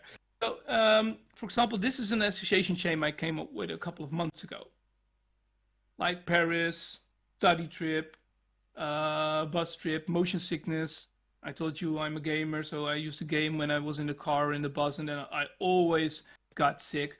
And then now my daughter likes Pokemon a lot, so you see what's happening here, right? And it might be fun if you, as a team, after the ideation session or before the ideation session, that someone in your group comes up with a city or an object or an animal or a person, and everybody will build an association chain just to get the creativity going. So, and it's not a contest or something, it's just a warming up, right? So, and there are several ones, energizers, warming ups, look them up online. If you think these suck, then you can always find another, but it's important to do that. Even if it does sound that you're toying around, which isn't a problem at all, in my opinion, but warming ups are important. Then we have the divergence phase, and I can talk about this for 4 hours, but I have like 5 or 10 minutes left, so I won't. But normally when you ideate, I already told you, you try to come up with solutions that you came up with, which makes sense. Or maybe you ask the person next to you, do you have an idea? Or you Google like energy challenge, enter, and then see if there are any problems or solutions or whatever. You try to research, market research. And that's good, actually. That's very good. It's a good thing to do, market research. But it's also good to try to see brainstorming as an adventure, right? So come up with characters. You can use our cards, or you could simply look up famous people online and say, what would Spider-Man do? What would James Bond do? What would Jay-Z do? What would... whatever, just came up with, if everybody comes up with a character and they bring it to the brainstorm and they say, okay, this is like our board of, we have a new board of directors for our company. Those are these 5 people. What would they say to us? What ideas would they come up with? And don't feel free to come up with people that you wouldn't even like in your board of directors. Like personally, I would not like if Donald Trump was in my board. Some of you might, but I don't. But if he was on my board, he would probably come up with stuff that I would have never came up with. But you can also look at locations, right? So I'm in Leeuwarden, the Netherlands right now, Friesland. But what if I was in Japan? What if I was on the moon? What if I was in Disney World? What kind of ideas would I came up with then regarding the how might we question that you formulated in the beginning? So different ideas pop up. And most of the time they're less realistic and more creative than the things that you come up with yourself. And you can also choose objects, for example, like a six-pack. It can also be a six-pack in beer if you like. It can be a whip. It can be a sword. It can be a shotgun. It can be whatever you want, whatever you like. And then when you're done brainstorming and you have like, let's say you have 300 ideas. It's a lot actually for an online situation, but let's say you have 300. And then you vote. And then everybody picks one, and or the boss has the loudest mouth, and he says, I think that this is the best idea, and let's do this one. And everybody's like, okay, we'll do that one. That can happen, right? But it's good to vote. And I like to give everybody 4 votes. And let's say you have a personal faith, you just like it. Your heart beats faster when you think of that idea. That's it. Then you have the most unique one, the most unique, the most creative. You know, it's a terrible wordplay, unique, unicorn, haha. But it works, right? Which one is the most creative? Then you have the thing that works best on short term, and you can decide what short term if you're like it's days or it's weeks, it's months, whatever you want. But it's very good to create a short term way of looking at things and a long term. You can sticker that as well. Like what is a very good idea, but will take a year or 2 years, whatever you think. And if you look at your ideas in this way, it's very easy. It's way easier to discuss on what truly is the best idea. Because do you want to pick a personal faith, or do you think we should go for a short-term solution, or do you want to come up with the most creative thing? It makes a way better discussion than just let's pick that one. It's a terrible way of making decisions. Let's pick that one. But that's what happens a lot in brainstorms. So this is something that I advise you to do individually, like not as a team anymore. You know, you're a team, but you're also a person. So let's say if you have a team of 6, then you have 6 personal faiths, 6 most unique, 6 short terms, and 6 long terms, right? But when you're done with that, of course, you need to make a group decision as well. And then I tend to use this. Like first prizes, second prizes, third prizes, you understand the concept, and the consolation prize, which is the most interesting one, in my opinion, because in the consolation prize, people tend to pick the idea that will never happen, but it would have been great, it would have been fun if it could be possible, but it's not possible, but it would have been fun. You know, and that feeling is something that's really good to write down somewhere, because in many cases there's something very good about that idea, but you didn't finish it. You couldn't finish it during your ideation. You can't manage to turn it into the real solution. But many times when we have a consolation prize in the brainstorm, and then a month later the team looks at it again, or someone else from the team looks at it, and they're like, why is that a consolation prize? Because if we change it up a little bit and add a little bit of this and do a little bit of that, then it's a great idea.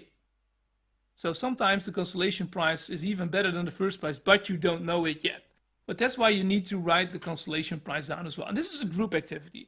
So where this one was something that you really look into yourself. What do I feel? What do I think? This is the one that you do as a group. Because it's very important that you have a feeling that this is something that we all want to do. This is something that we all believe in, right? And then I'd like to end my TED Talk with a free tool that you can use to come up with creative ideas. So this is the Brain Fuel Challenge Generator. Like we have a deck of 100 cards that you can buy, but I can't get it to you soon enough. But we have some kind of a free version. It's a challenge generator. You can click on 3 buttons, and then a general challenge comes up. Like here, this is a screenshot, by the way, so I can't click on it. But how might we get a cancelled TV show back on the air with the help from your mother-in-law? Well, that classifies as a crazy challenge. But you can also click on realistic challenges or on Save the World challenge. And there are like hundreds or maybe even thousands of challenges in there which work really well as a warming up, but you can also edit all the colored words. You can enter your own question in here. The question, how might we question that you formulated in the beginning, or I hope you will. And then simply keep clicking the button, and then this factor will change up and come up with your mother-in-law, maybe your father-in-law, maybe a mandarin, maybe an apple, maybe a guitar, maybe Han Solo and Chewbacca will come up. Who knows what will happen, right? But if you are open to influences from everywhere around you, if you can channel those influences in your brain, then you will come up with more creative things. So don't be closed-minded, like I need to focus this problem. Of course, you should be a little bit, but in the beginning of an idea session, take in everything from everywhere. Even if you're not using this tool, just look on your desk, look outside your window. Maybe there's something happening out there that will help you come up with a good idea. So if you want to go there, it's challengegenerator.online, or for the Dutchies, it's challengegenerator.nl. I'm Friso Visser. I'm from Brainfuel. This was my TED Talk. I hope I helped you out for a little bit. I wish I was there with you. Have fun, and hope to see you soon.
And we're back with Blingathon behind the scenes.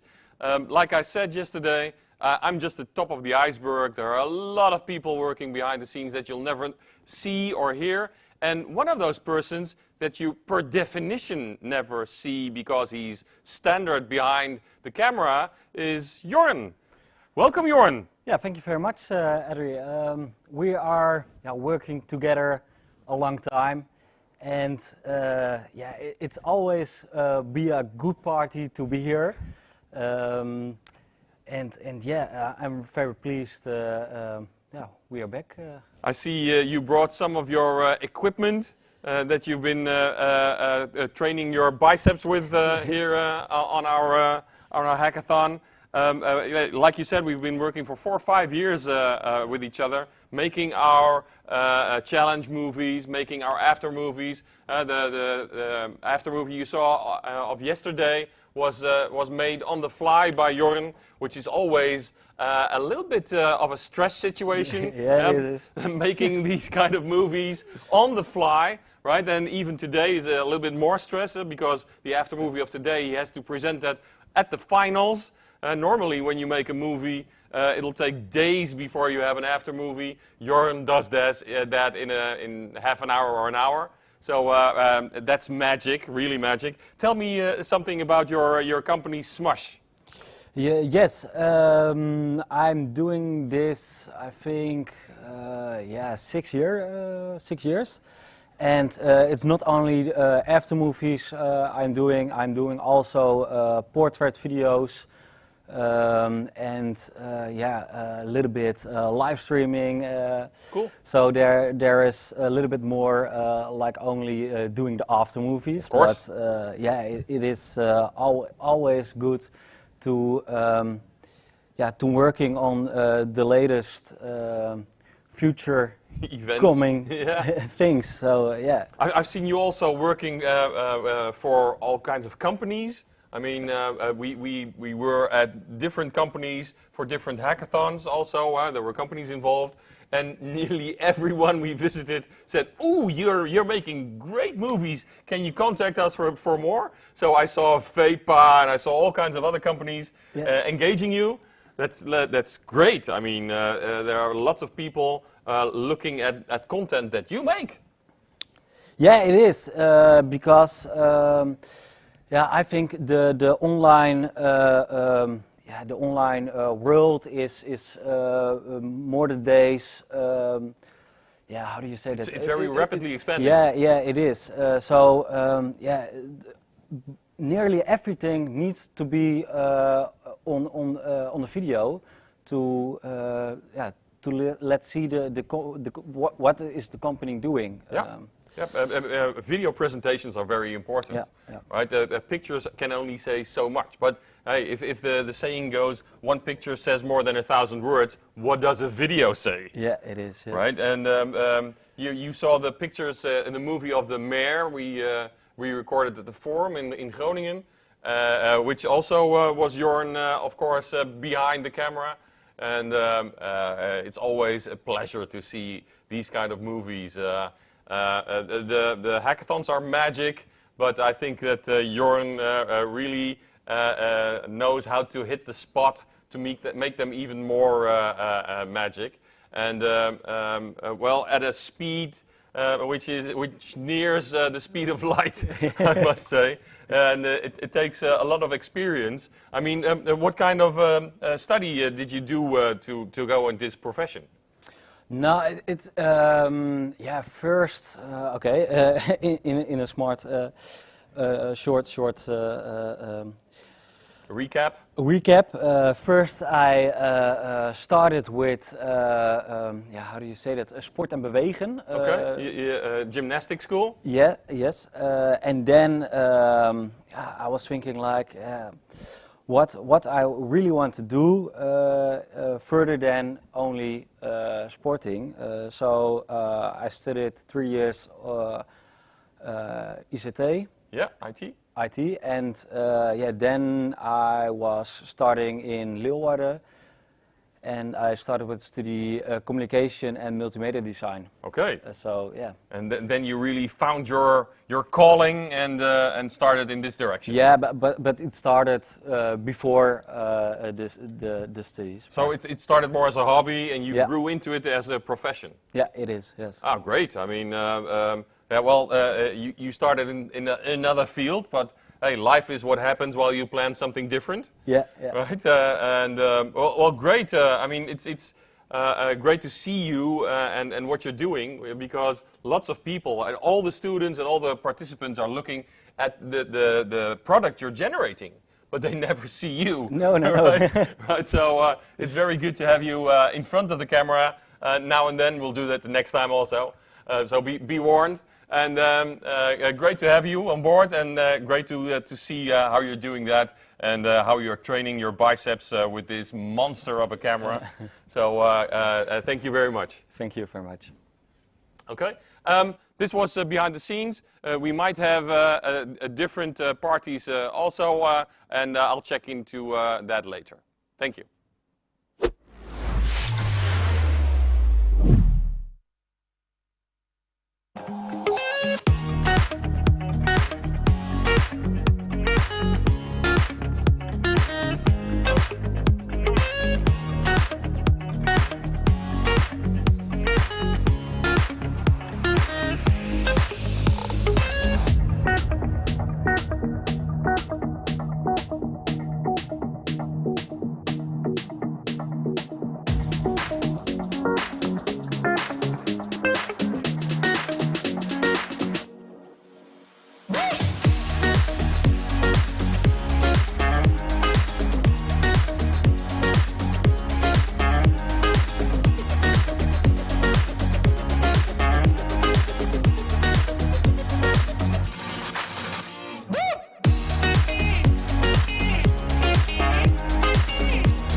ice cream. That's correct, right? Correct, yes.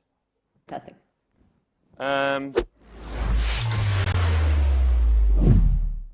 And we're back. This time we have a keynote speaker about blockchain for you, a presentation from Victoria Gago, who is joining us from Barcelona. I'll switch over to the screen.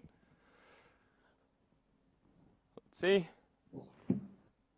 And here she is. Hello, hello. Hello, Victoria. Nice to have you. Hello, Adri. Nice to have you on board of our Blingathon, our blockchain in government hackathon. And thank you for making time to join us. Thank you for the invitation. How are the teams? Doing? The teams so are far? grinding in the salt mines, and so they're working. They've been at work since yesterday, 10 o'clock. So they've been doing a lot of work. Some of them working all night. So they'll be having very small eyes or square eyes at the moment. Some of them are working in Bruges. Some of them are working in Deventer here in Holland. But most of them are working on their own locations and using Discord to communicate with each other. They had a lot of workshops which we did, and we provided them with lots of information. So they are working from Sweden to England to Belgium. Everywhere they are finding new solutions to the challenges they were presented. And they're going to work till 4 o'clock this afternoon. So 4 o'clock they have to provide us their pitch movie. And that's the deadline. And then we have 2 hours of time to look at the movies, to get the nominated teams, because we have 4 tracks. There's one track for energy, one track for transport, one track for e-voting, and one track for electronic documents. And every track is going to deliver 2 teams in a nomination. And we're going to randomly select 2 other tracks that are able to do 3. So we have 10 teams coming out of the nominations, out of a group of more than 30 teams. And we have 2 wildcards. We did a game with them, a bomb game, and the team that was the best in communicating and delegating responsibilities, etc., who set the best time, will get a wildcard. And we did a pub quiz yesterday evening, and the team that knew the most and reacted the quickest will also get a wild card. But that can even switch a little bit, because if that team who got a wild card is also nominated by their challenge owner, then that wild card will go to number 2 or even number 3. It's like the Olympic Games. You have to win a world championship, but if you already are selected for the Olympic Games, then the prize will go to number 2. So it's still hanging in the air. who is going to get the wild cards, etc. But it's super interesting to see what all these teams are doing, and I'm very curious. Every time I do a hackathon, and I've done a few, I'm always surprised by what these teams do in 30 hours. And it's amazing. It's absolutely awesome what they come up with, and the speed they do it with, and the intensity of the work.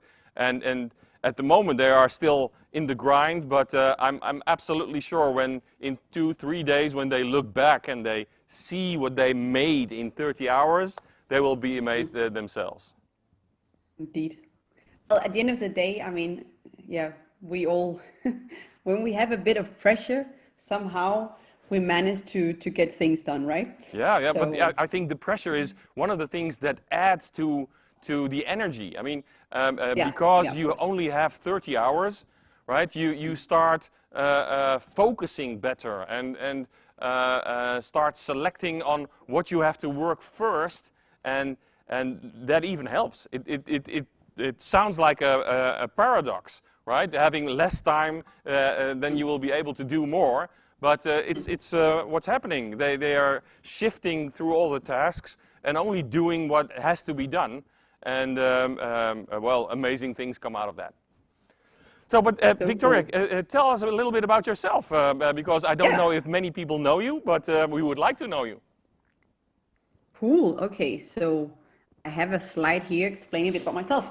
So again, yeah, thank you very much for the invitation and good luck to the groups last few hours. So a bit about myself. I'm originally from Copenhagen, but currently based in Barcelona, sunny Barcelona. Today is not too sunny, but usually it's quite sunny. So my background in blockchain and crypto started back in 2017. A bit more concrete in 2018, when I founded European Blockchain Convention. So what is European Blockchain Convention? It's basically one of the leading blockchain conferences in Europe. So we are connected to everything from governments to central banks to commercial banks to startups, regulators all around Europe and even outside Europe, all somehow connected to blockchain. So either they're already doing something in the space or looking into it. So very exciting.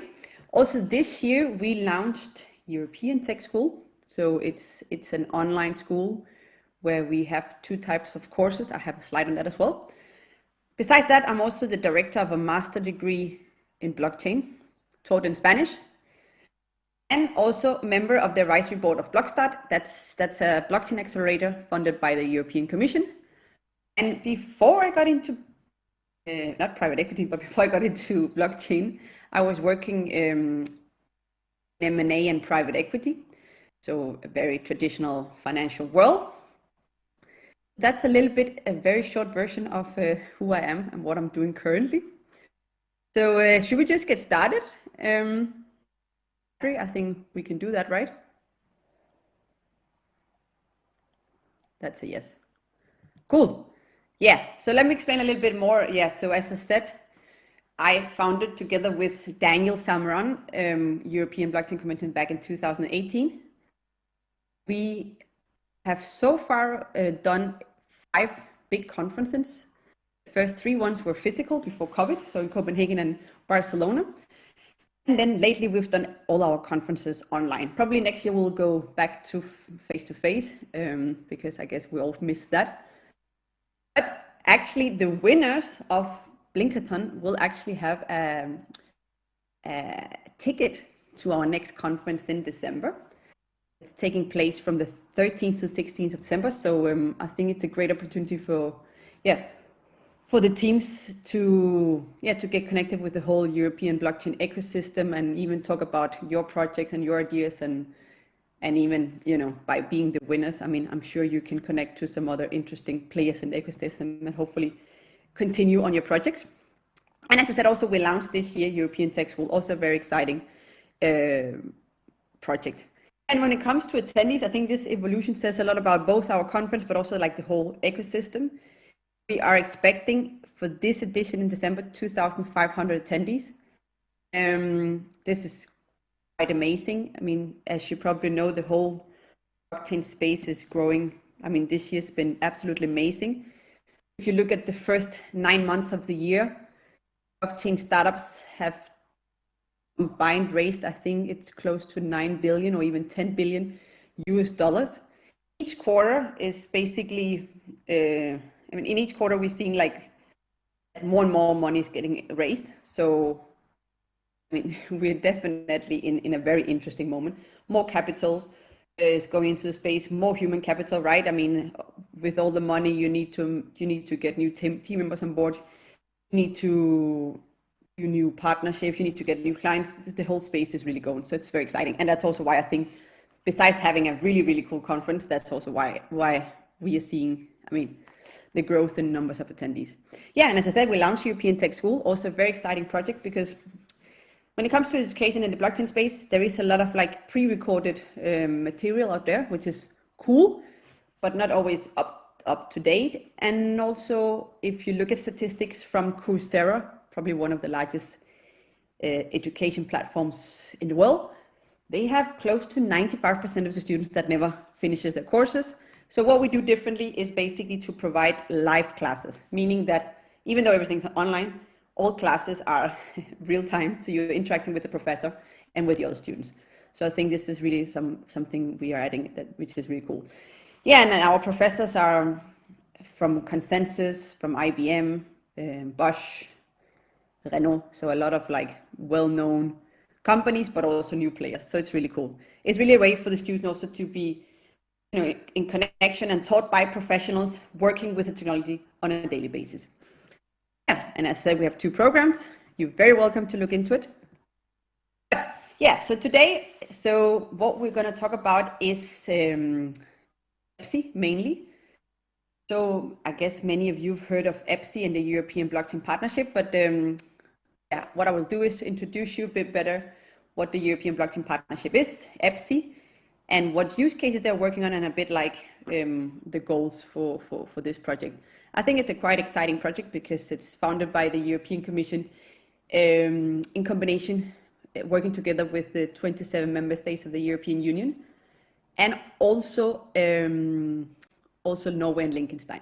So yeah, so basically the European Blockchain Partnership was introduced back in 2018, so already several years back, and the goal is basically to work on blockchain-based services for the benefit, obviously, of us citizens in the European Union, society, and the whole economy. So it's a quite interesting project. So yeah, so EPSI is basically a blockchain platform network that's being built by the European Blockchain Partnership. So when it comes to the idea and vision behind EPSI, being built is basically a blockchain network where we can connect and provide all types of services that's going to make both, I mean, services related to public administrations, but also private companies, but making like the whole flow of documents and services much more transparent and much more, like the whole flow much more smooth. In 2000, well, I mean, if you look at, like the whole evolution, a few weeks back, the first nodes were actually set up. And currently we have, I think, 25 nodes already set up. We'll have that on another slide. Yeah, you have it here. So basically, so far, we have 25 live nodes on EPSI, and another 11 nodes are in the setup phase. I'm always very sad to see this this map, because if you look at Denmark, so as I said, I'm originally from Denmark, from Copenhagen. There is currently no node, but yeah, more or less the rest of Europe has 1 or 2 nodes, or at least as you can see in the setup phase. So yeah, so sooner or later we'll have in total 36 nodes on EPSI blockchain. Yeah. Yes, so far the European Commission has invested 4 million. That's also kind of like a statement from their side that this is, I mean, besides, I mean, the European Commission, as you know, is investing in a lot of projects related to blockchain, right? But this is those 4 million are only been invested into EPSI, and I don't know exactly how much has been invested this year, but also like a few millions, and the coming years, a lot more money is going into the project. So this is also a statement of that this is serious. Yeah. So basically, obviously, I mean, like the problem and the whole idea behind. So when it comes to verification, both for governments, public services, but even companies, at the end of the day, so we have, in many cases, we have some documents that need to be sent from one company, from one person to another company, from A to B, right? And you need kind of like a intermediary to verify those documents, right? Or that process. And many times we have the government, right, to be like the one ensuring trust between the two parties. But obviously this is not very smooth, right? I mean, we're moving toward like 100% digital society. So obviously the opportunity comes here with blockchain, right? So blockchain is basically a great technology to support the verification of documents and different types of processes between intermediaries. You know that very well. And so when we think of that, we're going towards a digital transformation also within the European Union and the whole interaction, right, within public entities, governments, private companies and just normal people. The idea is obviously to have, or to remove all documents, right? To have everything digital. And for that, one of the main, we will also touch upon that in a bit, but one of the main ideas is basically that we would all carry a digital wallet on our mobiles. And it's a wallet where all our credentials, basically proving certain types of documents, would be there to make our daily lives more smooth, both as companies, as individuals. Yeah, so basically the idea is to transform all types of documents into verifiable credentials that can be presented through our digital wallet. And that's basically here where, where we're using blockchain digital wallets and the verifiable credentials to make our lives easier. So yeah, so again, I mean, why EPSI? So it's both, I mean, it's for public administrations to allow them to protect against fraud, to make sure that the verification and everything is made, correctly, smoothly, and with the right security. And also for when it comes to businesses and citizens, at the end of the day, I mean, also that the whole paperwork related to so many, when we apply for grants, or when a citizen is moving from one EU country to another, or one student is doing an Erasmus, I know one is moving from Denmark to Germany, right? The whole paperwork, I mean, to make everything much more smooth. So some of the use cases EPSI is working on is, as you can probably imagine, self-some identity. Very, very important use case, right? At the end of the day, the idea is that we all will have much more control and being able to decide when to share something and what to share.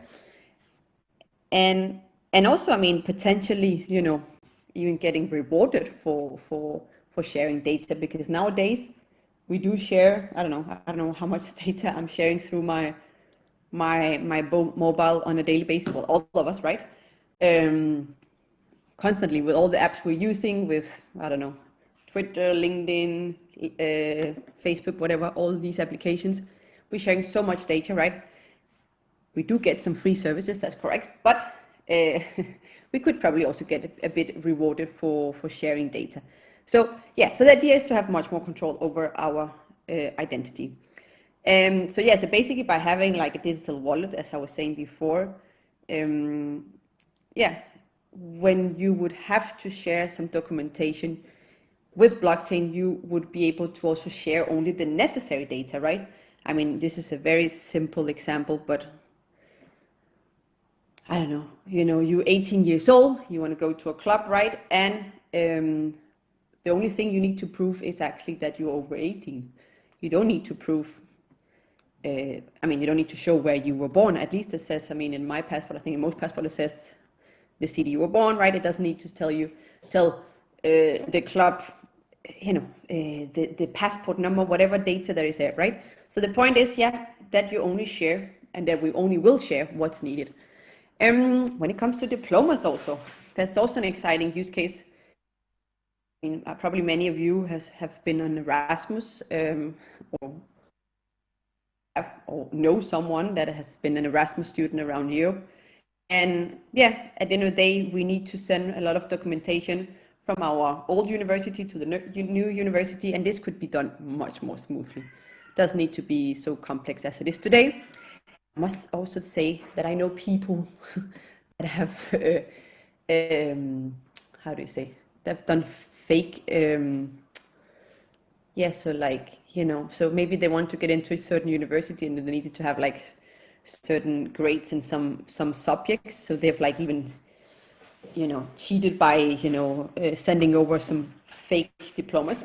So basically, I mean, one thing is to make everything much more smooth, but also the point is to make sure that that the documents that are sent over, or that the documents you're sharing, that are trustworthy documents. Very important.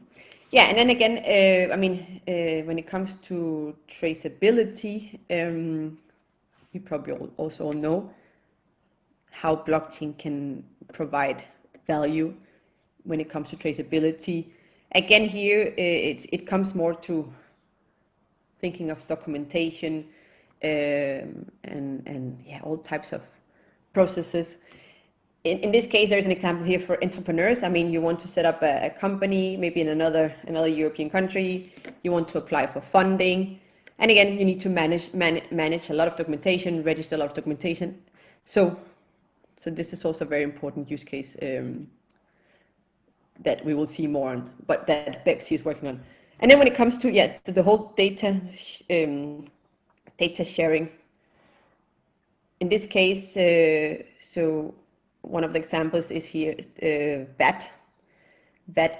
When it comes to sharing VAT numbers. So at the end of the day, right? So as a company, you have a VAT number, and it would be much more easier also for tax authorities around Europe if this was all digital and much more easy to basically share those documents related to, for example, your VAT number and import and export the processes. Yes, so these are some of the use cases that EPSI is working on. So if we look a little bit closer on the use case on SSI, self-sound identity, and the diploma use case, somehow, obviously, all of the use cases are related to each other. But I think, I mean, this is a very, very exciting use case. The idea is basically that you have an example here. This is from the Europeans, one of their first videos explaining how the diploma use case would work. But as you can see here, so you basically have your wallet, right? It says EPSI wallet here on a photo. I think what we will see is basically many different providers of wallets, but using the EPSI standard. So in this story, explaining a bit the diploma use case, this video, basically it's a lady called Eva. She's I don't remember from where, she's going somewhere in Europe, and she's applying to a university. Okay, so she's going from Belgium, and she's, if I remember correctly, going to study at a university in Spain, in Catalonia, where actually I am. So obviously she needs to share her ID, which is issued by the Belgian government, and she also needs to share her bachelor's diploma, her Erasmus on her master's degree. So as you can see, I mean, it would be as smooth as it is on the picture, right? So you would be on your wallet and you'll be clicking on the documents you need to share, and then in 1 second it would be, or less, it would be shared with the university you're going to. And also, I mean, probably we don't see that side yet, but as I said before, the point is only to share the necessary data, right? The necessary data. So for the university in Spain that's gonna receive her Eva as a Erasmus student, probably they don't need to know exactly maybe what day she was born. I don't know, it says that she's sharing her ID, right? But only share the necessary information, probably that she's a European Union citizen, right? But that's why she's an Erasmus student, and some other data points. But as you can see, extremely smooth. This is the idea. And also, again, thinking of your digital identity in general, on a daily basis, right? We have so many different credentials or cards or documents, proving or being part of our identity, and it's just nowadays a mess to share all that documentation. So once we have this EPSI wallet on our mobile, our lives will be much more easier. Yeah, and then when it comes to, I mean, the potential market, so if we look at how many EU citizens that are living in another EU country, we currently have 13.5 million. And I guess this number is growing, I mean, every day. Obviously, with COVID, things have stepped down. I mean, not increased that much, but now that things are going better, I'm sure we'll see that things will improve. I mean, I'm one of them, right? So I'm originally from Copenhagen, but now based in Barcelona. So this is a potential market to reach. But also when it comes to students, right? So we have 500,000 of students that are doing Erasmus, or like, yeah, moving from one EU member state to another one to do the Erasmus. Then we have 7.5 million EU professionals. Yeah, so they are based in one country, originally in Europe, now working in another EU member state. And also then when it comes to new companies being created, I think these numbers are maybe from 2020. So we have 2.7 million new companies that were created in the EU. And again, as I said, so when it comes to entrepreneurs, right? So many times you don't set up your company in the city you were born or the country you were born. You move to, I don't know, to Berlin because for some reason a big part of your team is there. Whatever. My point is that the EPSI project is really like targeting, different groups of, both companies and citizens that needs to have a much more smooth process and much more control over their data. So when it comes to EPSI and being involved, you can actually reach out to EPSI through, I mean, so the European Commission has a website for the EPSI project, so you'll be able to reach out to them. They are constantly onboarding, new companies, people that wants to be like, the first ones to help them build standards. Because at the end of the day, the credentials will be issued by companies, by the universities. The credentials, as before, the example could be like a bachelor's diploma. But the standard is being built by the European Commission together with the private sector and the public sector. There is a lot of work to be done there I mean, obviously we need to set those standards. So you can reach out to them. And they also have funding for different types of projects if you want to be involved, or maybe you just want to be involved by, sharing some ideas. So yeah, I think it's a very, very exciting project. Yeah, and just lately, if you want to connect with me, you're welcome to reach out to me on LinkedIn or Twitter or by email. So thank you very much. It was nice to have a little chat with you today on a Sunday. I'm always available, as I said, on these platforms. So thank you very much.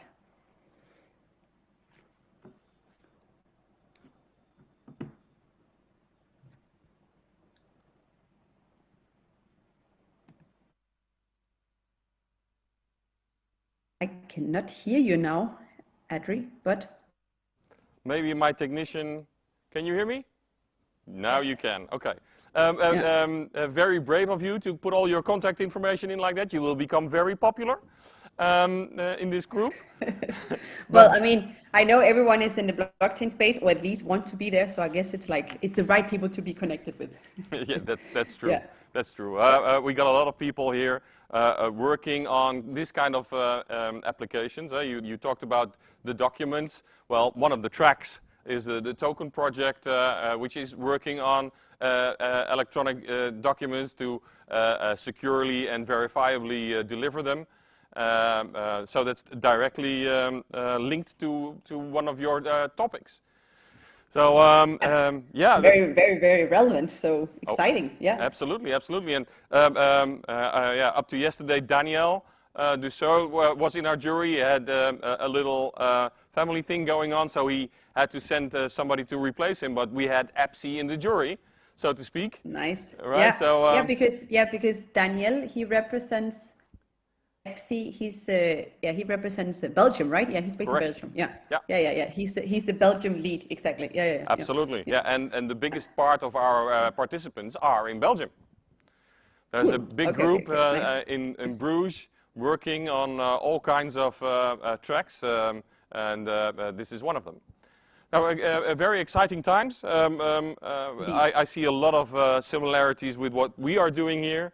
Here in Holland, we have our self-sovereign attendancy app, where you can have a wallet with which you can prove you attended a certain convention or a certain course or whatever, and you can prove that anonymously or even with your personal data. Somebody can verify that on the blockchain.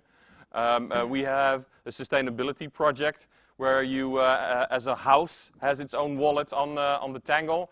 We had someone from the board of directors from IOTA yesterday tuning in and explaining us how IOTA works and what their goals are. And they are also in one of the 7 companies that is offering in EPSI.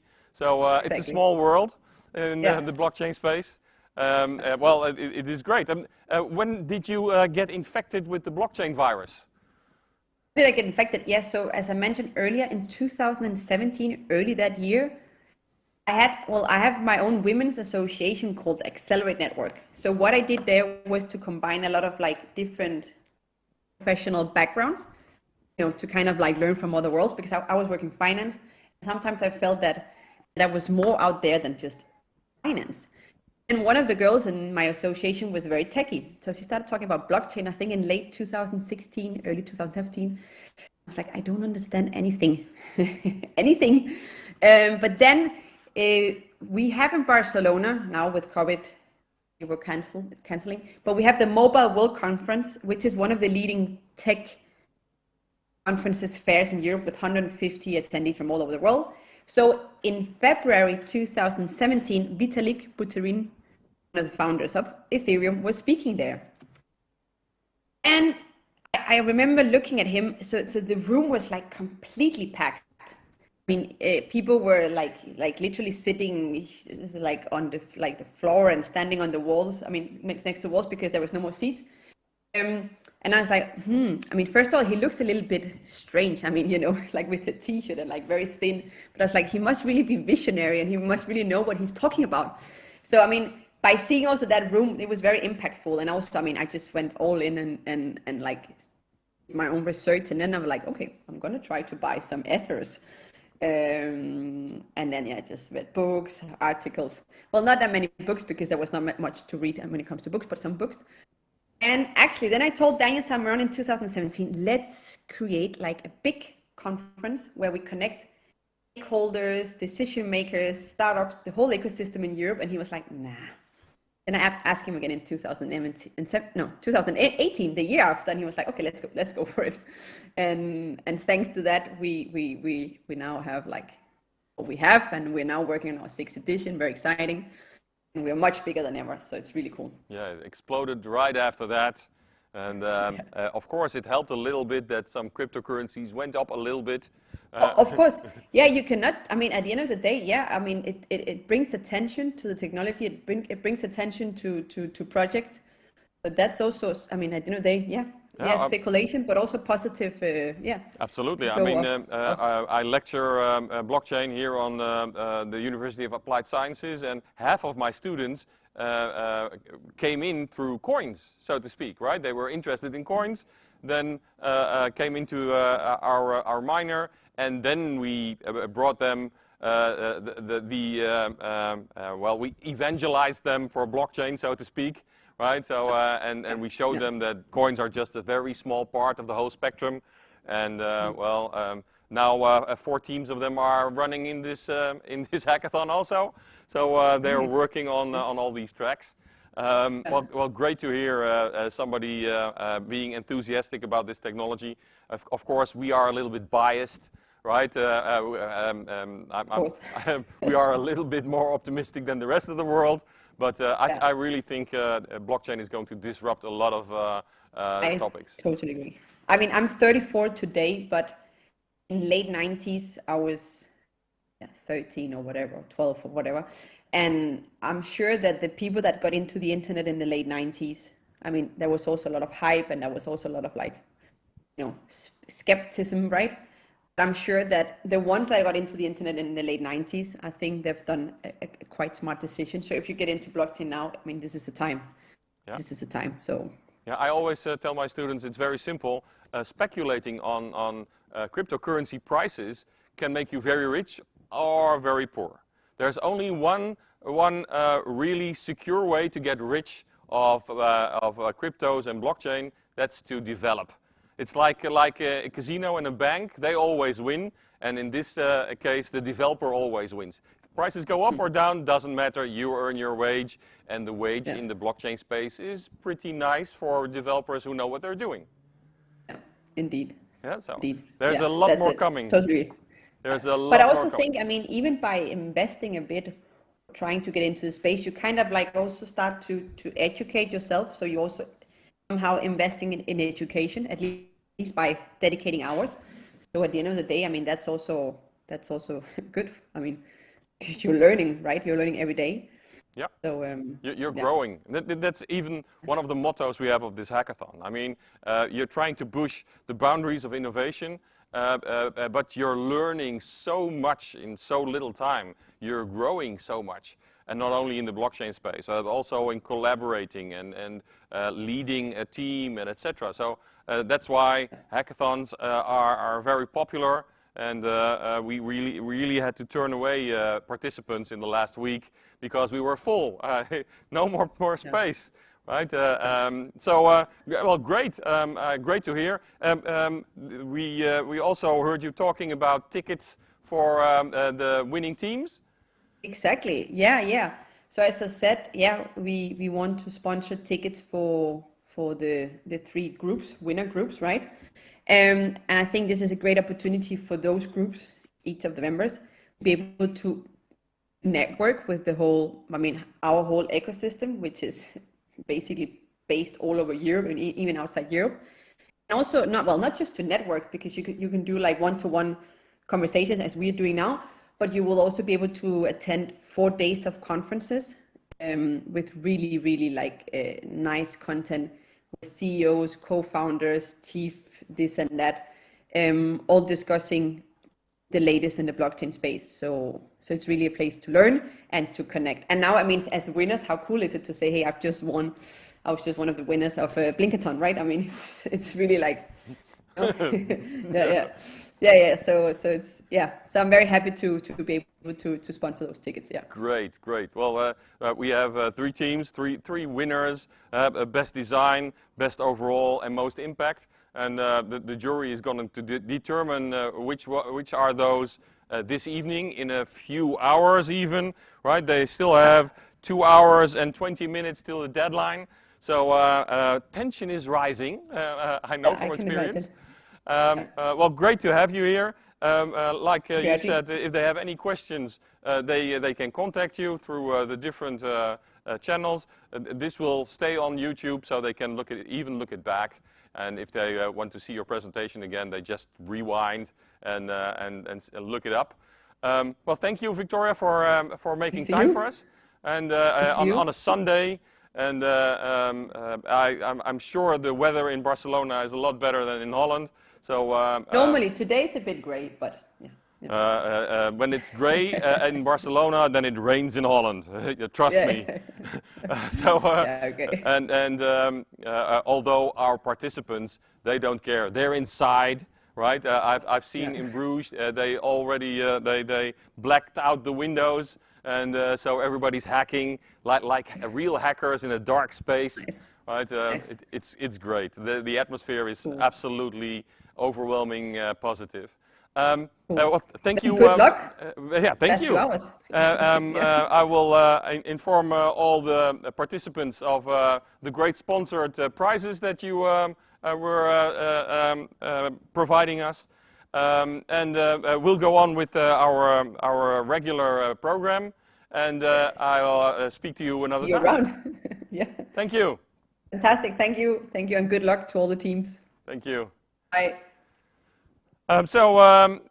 Victoria, you heard her, is very positive about blockchain, and she is organizing a great convention with thousands of people joining, and the winners get to go for free, which is, don't underestimate it.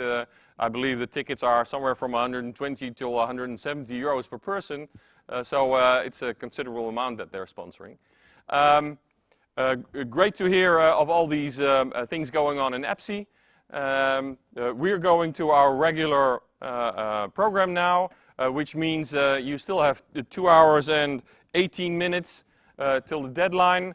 I will be jumping into some Teams voice channel, so I hope you are available, and I'll have a little talk with you later on.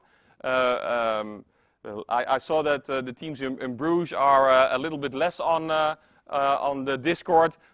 Please open up a voice channel so I can have a talk with you, and I'll see you later.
is the moment you've all been working for.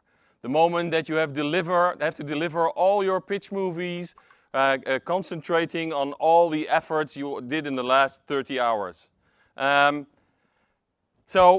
is the moment where we always yell, stop hacking and start preparing for the final.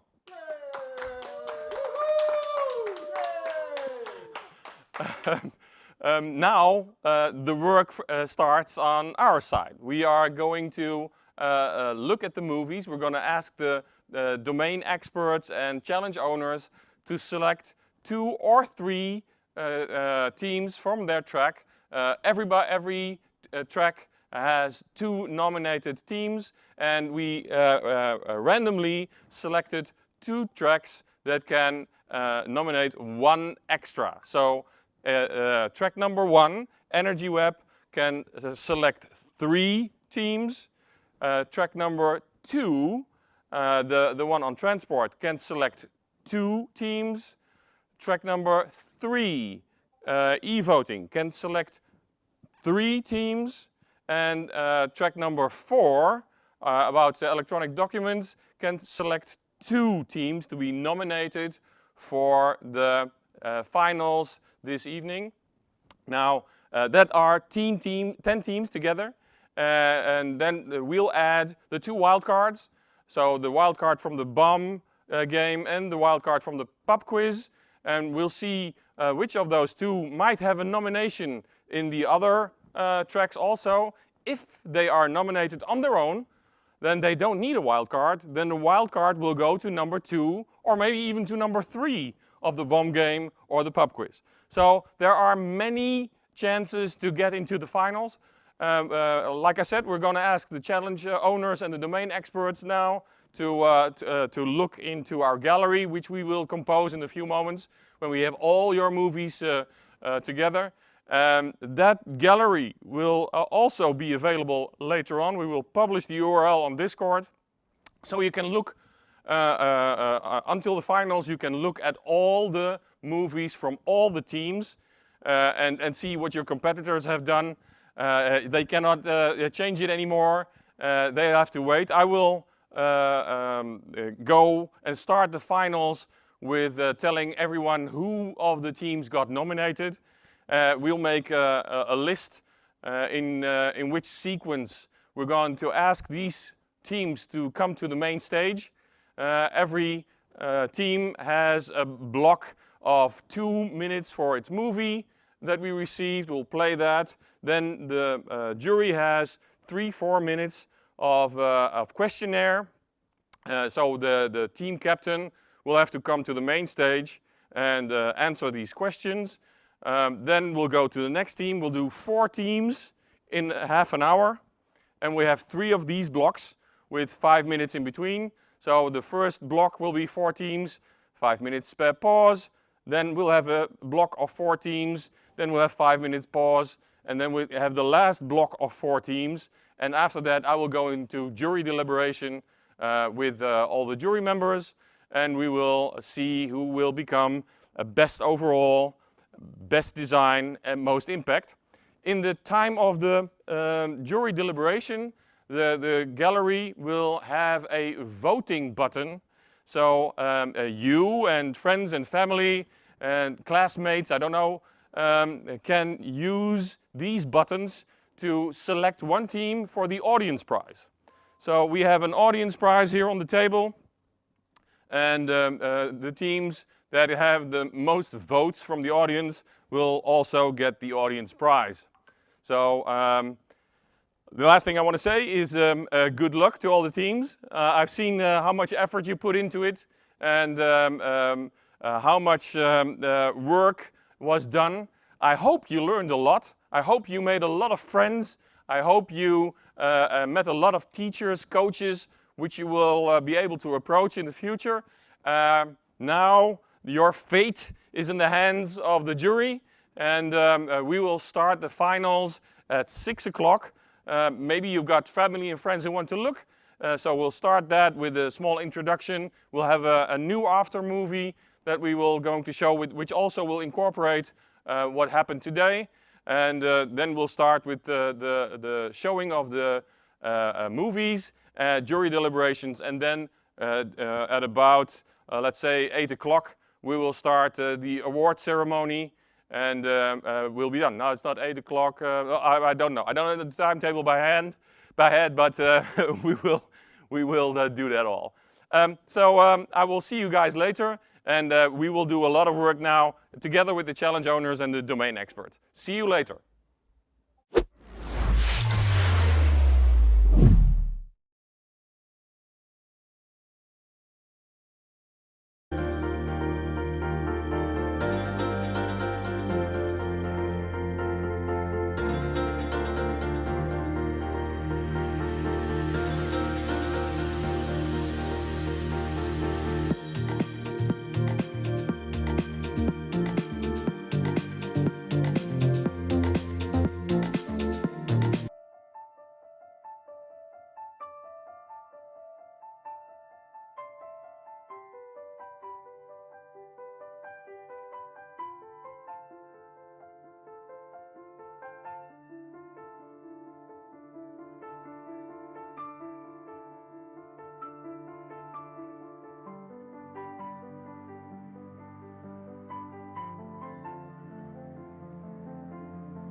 Good evening, ladies and gentlemen. We are preparing for the finals. We have to switch streams. YouTube will not accept streams over 8 hours. So we are going out of this stream. We are starting up a new stream. We'll be back in 2-3 minutes. And then you can see us there. If you're looking on YouTube, then you can find us through the index page, and if you're looking through the streams page, the new link will appear automatically in a few minutes. We'll start the finals after that. See you soon.